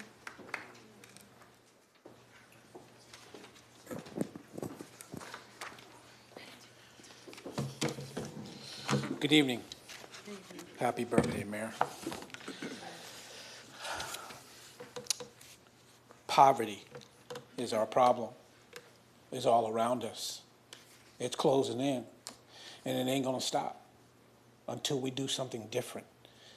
We gotta do something different, and obviously CSA is doing something different because we've reached over 800,000 people, loads of laundry for this year.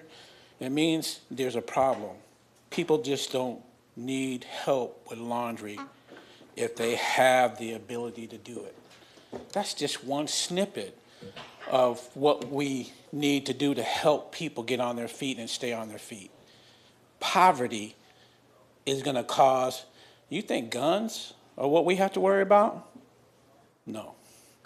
We see gun violence is horrible, but people that are desolate and desperate do desperate things. Gun violence is just one of them. I'm not sure of the other statistics. I couldn't write them down fast enough for as the chief was speaking, but we have a problem with the way money, federal money, is disseminated in this, around this area. And once again, it's something that I'm trying to learn as fast as I can. the powers that be's that I reach out to find out more and to get involved and to ask for support don't follow back up with me, including the Heartland, Josh. I called him a couple times. I don't hear from these people. The problem is that most of these people they're somewhat of them my friends. It's real hard to do business with your friends because they see you in a different light.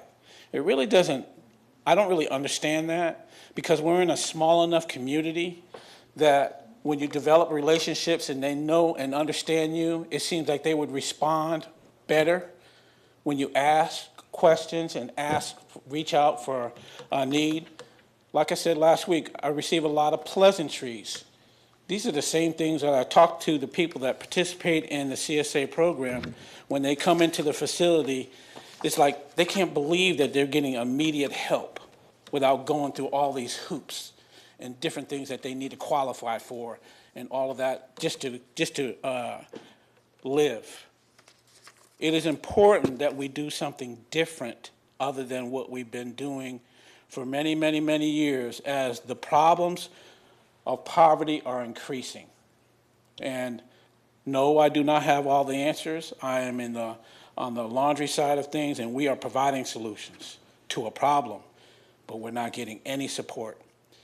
Like I said, I've reached out, and I'm going to continue to reach out and try to involve the people that understand how the money flows, because that's not only important to me, it's important to a lot of the people in the back behind me and a lot of the community that's not receiving the funding that it needs to move forward. We have to build the confidence in people to let them know that we care.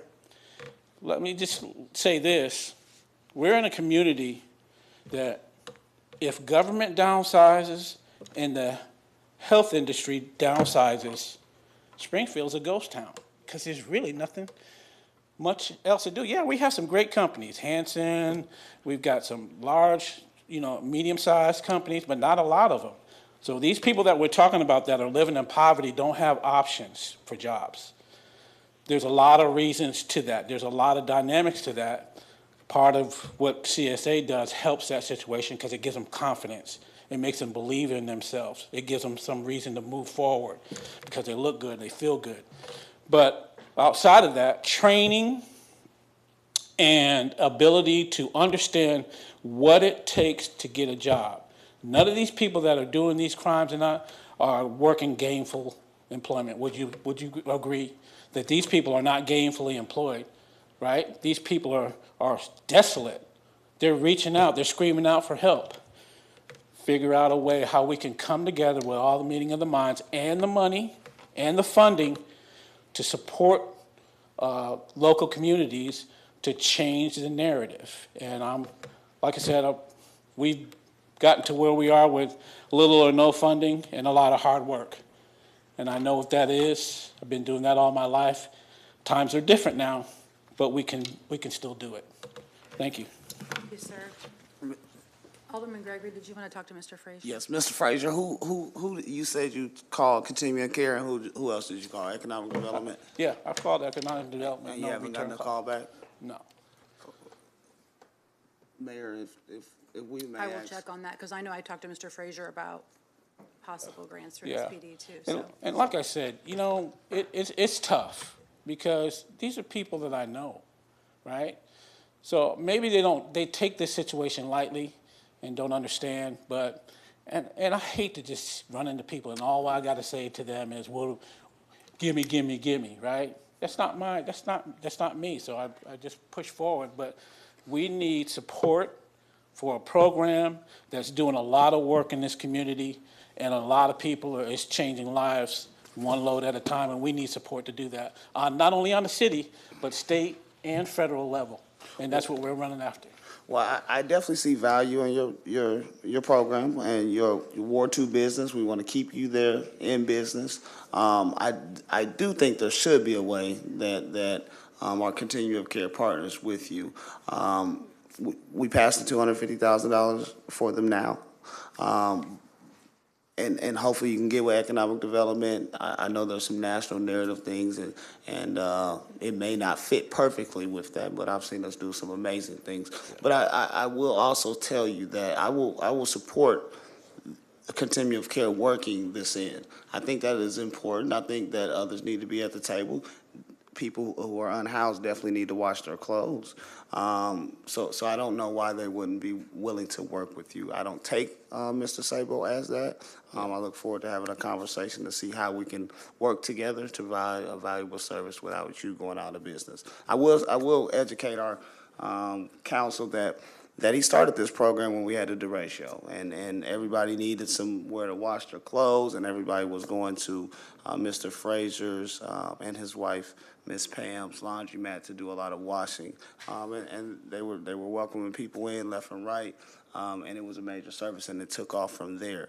The value is seen in it. I see it, but I wanted to sit here and not say nothing for weeks at a time, just to see what type of response that you get, because if I could do it, I'd do it. You know, I'd make it happen. I'd weave this thing on through, and you wouldn't be up here no more. Yeah. I'll say to you know, our good people in the crowd, as far as unsheltered people, unsheltered funding. We do have some home ARP funds that is meant for that, not only housing but different entities, prevention, homeless prevention, things of that nature, as well as the county, as well as Capital Township as well.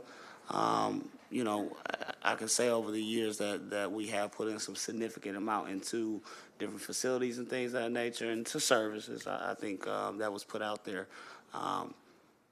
But even with that $2 million, they need about another $1 million to $2 million in just outreach workers and people getting out to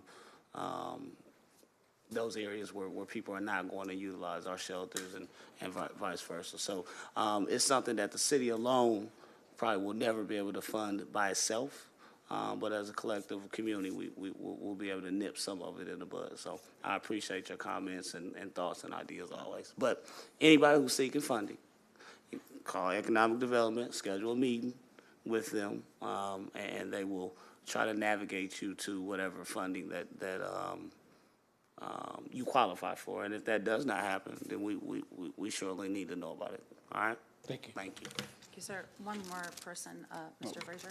Alderwoman Purchase. Thank you, Mayor. That just sparked the idea, because I know when I came to you during the derecho and we had someone to sponsor that for the 3 days, I saw the need. And I think, can you prepare those numbers and how many loads you did just within 3 days and how much that had cost? Because to be clear, during the derecho, we didn't care how many people. We wanted to ensure that it was open to everyone and they could do unlimited loads. So maybe put a presentation together and say how that structure was done and how much was paid out to you, and see when you're talking with Alderman Gregory and Josh Sable at the Continuum of Care, if even we can just start right there. Right. Like Alderman Gregory said, they received $250 from us, $250 from Capital Township, and $250 from Sangamon County. Yeah. So I think just that small amount that I had asked that entity to pay you, I think we can work that out through the Continuum of Care too. But also the mayor has some ideals as well that she just shared for OPID too. But that small amount I think can be done. Yes, ma'am. I'm not sure what, and I hear what you're saying. Although keep in mind that what we did during the derecho was directly for all-in-one laundry. CSA is a totally different entity. It's a non-for-profit 501c3 that is specifically targeted at the low income and underserved community. So I get what you're saying, and we can get that back. We can get that information to you. And Mr. Frazier, we got to start somewhere, because you've been asking for how long? I don't know, but I'm gonna be a staple here. However it works out, and how I'm enjoying learning, and I do enjoy making a difference in the community. So I'm not going to be the one that walks away after you hear what I have to say. I'm going to listen to as much as I can I'm digesting all of this at this. I've never really been involved at this level on a public. I've always been private. Thank you for coming and listening to us weekly as well. Yeah. Thank you. Thank you, sir. The next person signed up to speak is Michelle Cruz-Hine.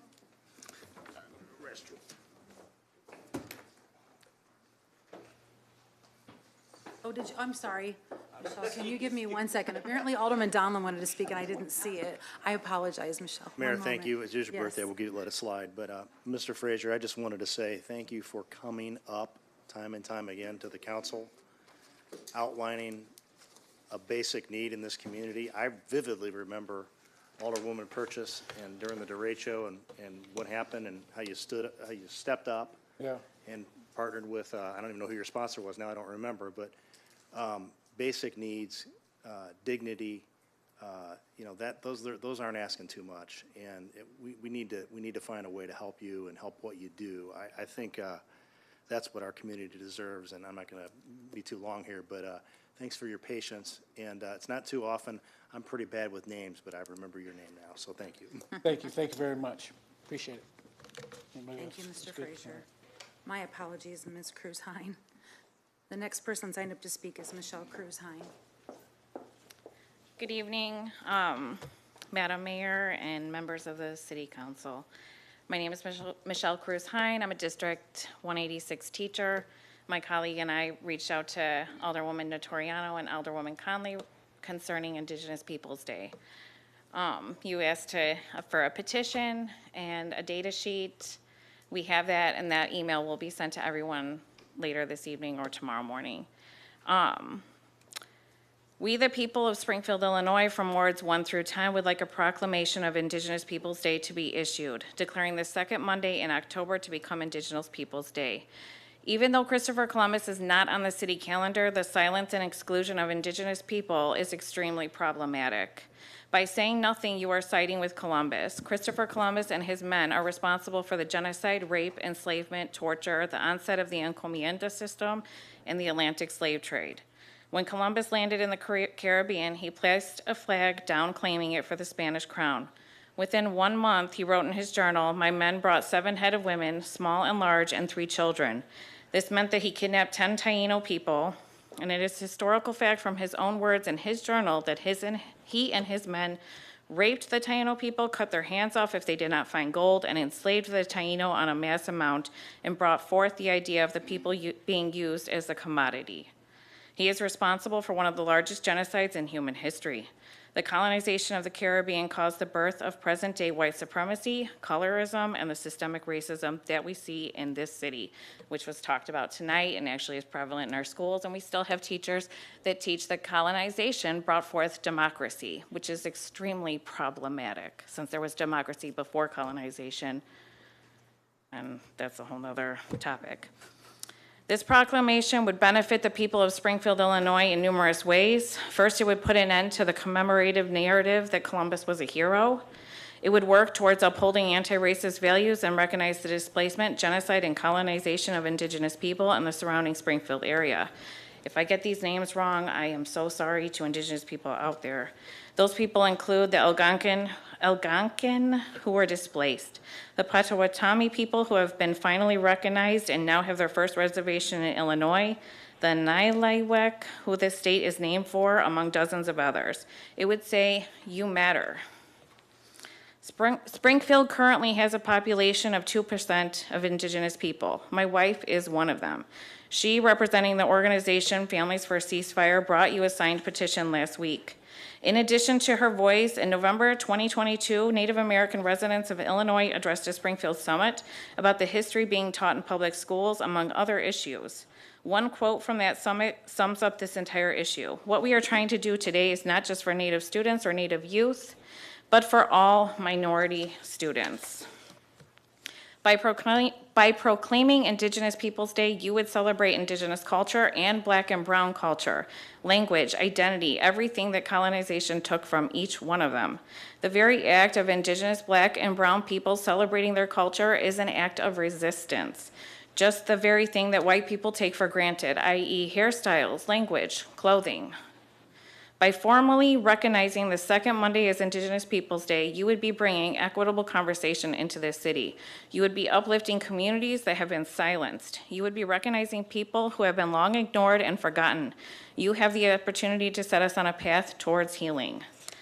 We call on Madam Mayor and the Honorable City Council to issue a proclamation officially recognizing the second Monday in October as Indigenous Peoples Day. In addition, just some few data facts, 14 states, 216 cities, and 20 counties observe Indigenous Peoples Day. Champaign is actually one of them.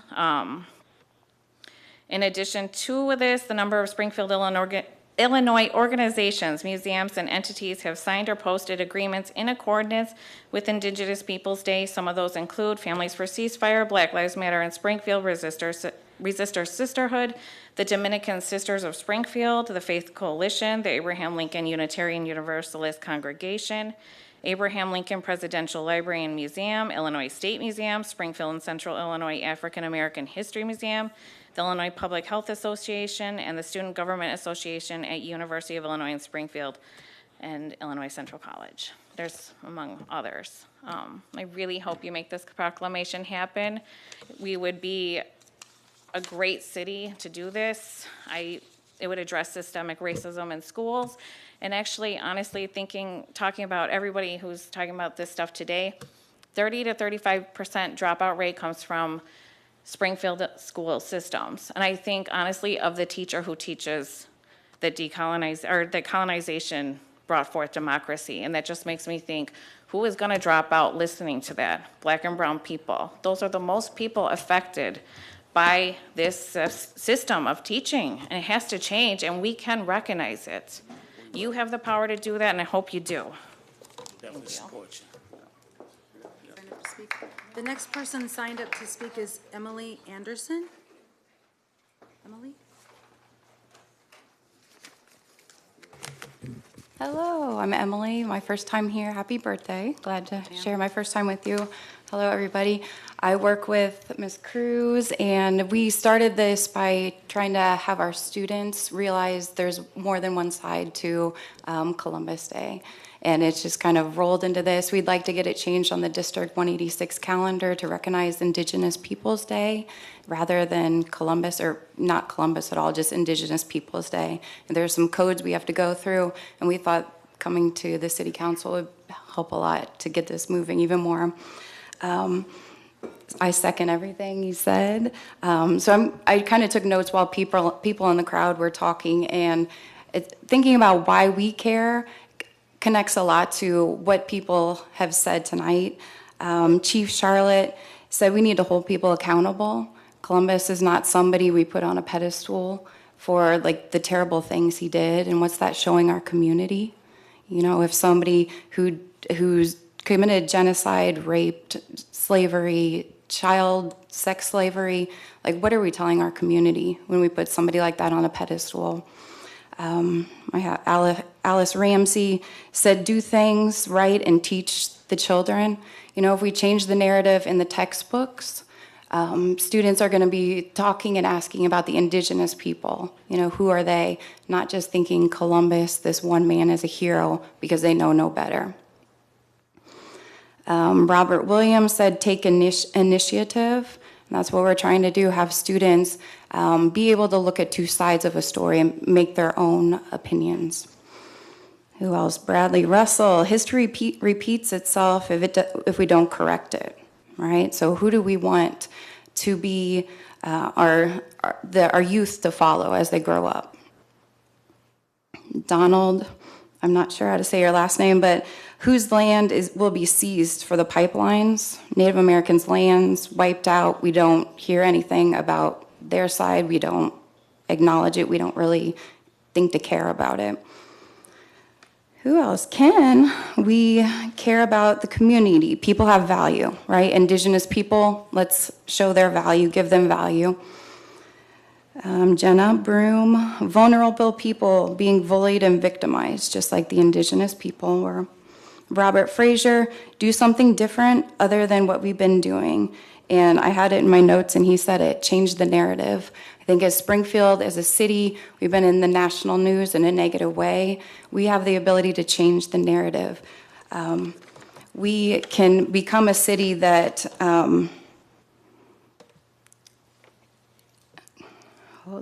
we give voices to the victim. Okay, 200 other cities across the U.S. have changed how they look at Columbus Day. They do Indigenous Peoples Day. We are Springfield, the capital of our state, the land where Lincoln walked. the city that was all too recently in the news. Let's stand up for the values we want to see our city reflect. We believe positive change can start with just the change of a name. So again, we ask you, we would love to have Indigenous People Day be the second Monday of October. Thank you. Ms. Anderson, if you'll stay there. Oh, sure, yeah. Thank you, ma'am. Okay. Alderman Gregory. Thank you. I agree with what's been said here, but I thought we had already made that change. So Corporation Council, do we have to do a proclamation or ordinance change to change that in our calendar? I don't believe we acknowledge it, or we have it scheduled on our calendar. Does it say? I don't recognize either. Yeah, we don't, so I don't know if Columbus Day was previously removed, but this year we did not recognize either day. And I know the city was open and we were working, so we could have a proclamation to declare it would be We don't the next recognize step. it as a holiday, is what he's saying. Okay. Well, I definitely support. We were at work that day. Okay, you come on. Yeah, it's probably another day we ain't like. I ain't like. I definitely would support doing something to recognize Indigenous Peoples Day, and along with any of my council members, I definitely would support for us to do that. Thank you. Alderman Gregory. And you could have a proclamation without, like, if you don't support having it as a holiday, you can have a proclamation without it being a holiday, correct? Yes. Alderwoman Conley? I'm sorry, Alderman Gregory, were you done? Yes, ma'am. Okay, Alderwoman Conley. Thank you, Mayor. Alderman, thank you for starting this conversation off like that. I would certainly join you in that, in supporting a proclamation for Indigenous Peoples Day. Emily, thank you so much for coming in. We've had a number of conversations about this, and I think one thing that you've both kind of referred to, but I just want to highlight, coming from Springfield Learning Academy, which is one of our alternative programs for education, challenging students there to not consider this, an alternative in a negative way, but a way to really, you're using your time and your skills as educators to encourage young people to take different perspectives on long-held assumptions, and I think that's creating the kind of thinking in young adults that we really value. So thank you for that. Thank you for bringing it around this issue. I think you highlighted so many reasons why, mutual respect and respect for people who were here much longer than any of our ancestors, well, at least my ancestors. I won't speak for others right now, but so I just want to thank you both for coming tonight. Very happy to join Alderman Gregory in asking for a proclamation like this. However, we need to format that. If it's proclamation or resolution, I'd love to co-sponsor that with you. And I just want to say also, thank you to your students for picking up something like this. And we talk about doing research on it and looking into implications of this and really tackling an issue. I appreciate that, so please also convey my thanks and appreciation to them for their work too. Thank you. Thank you, everybody. Alderwoman, so we have one more, sorry, ma'am. Both of you, I guess, so. Alderwoman Notriano, we had someone else that wanted to speak. Thank you, Mayor. I would also like to be added as a co-sponsor on this proclamation. I agree with you. I thank you so much for coming, and I want to thank you specifically for taking on this project with your students. It's such a good example of learning by doing, and I'm really pleased with everyone. Thank everyone for coming to speak tonight. I think we need to have the Mayor's Youth Council here every night, because I've never seen people comport themselves in such civil discussions. So I'm very thankful that this will be a meeting that you can show your students. And you're always welcome to come visit the school. I know a few people have been in, so thank you. You're welcome. Thank you. Any other alders? Okay, we're good. Just one, didn't want Alderman Downland, tell me I skipped him. The next person signed up to speak is Brianna Roberts.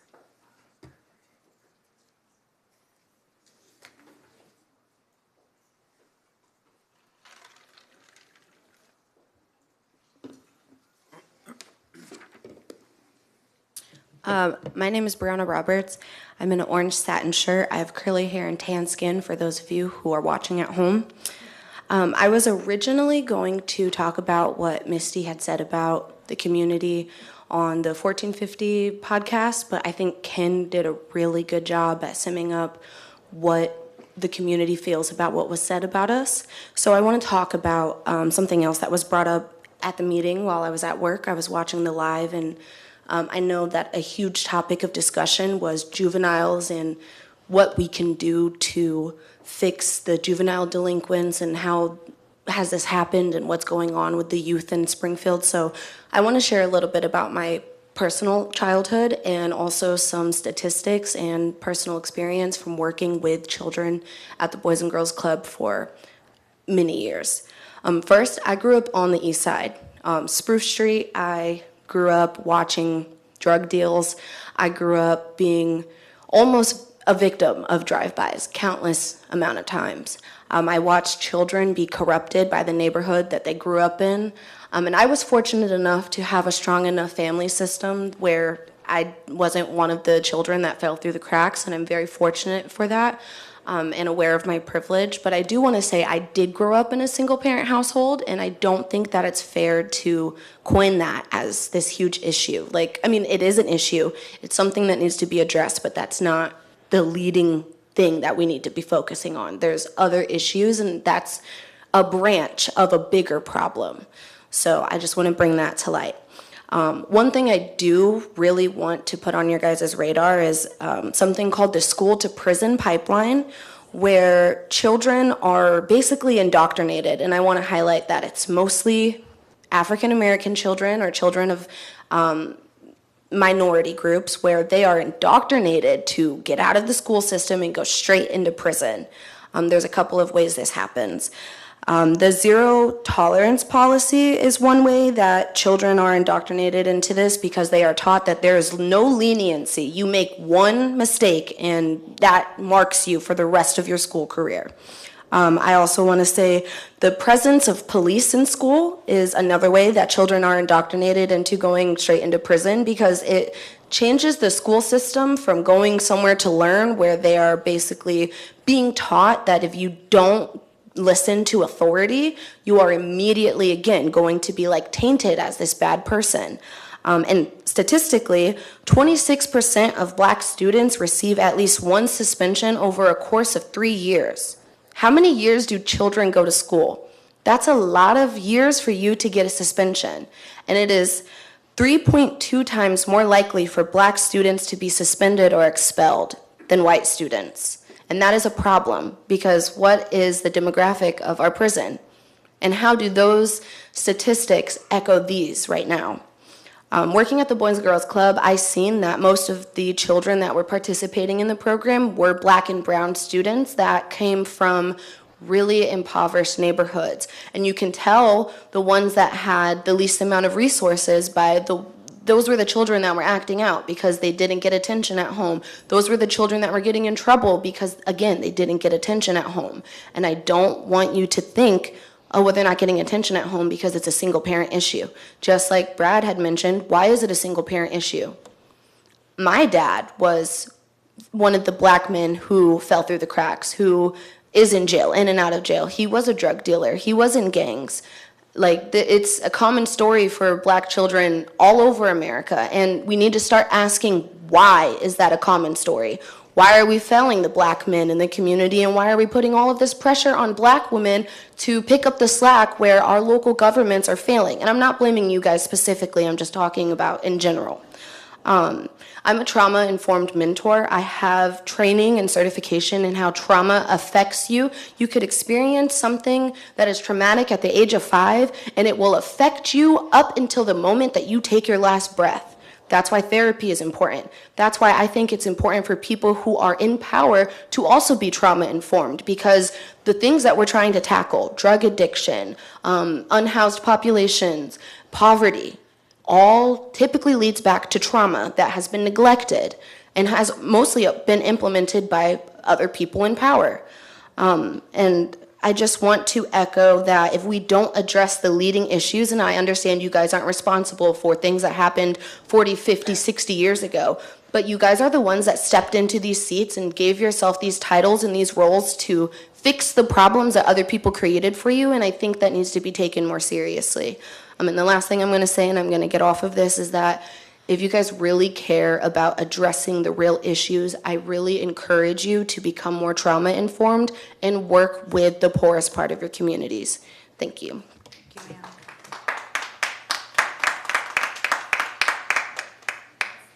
That's all we have. To adjourn. Second. A motion and a second. All those in favor, please say aye. Aye. All those say nay. Motion carries. We had a couple of late ayes.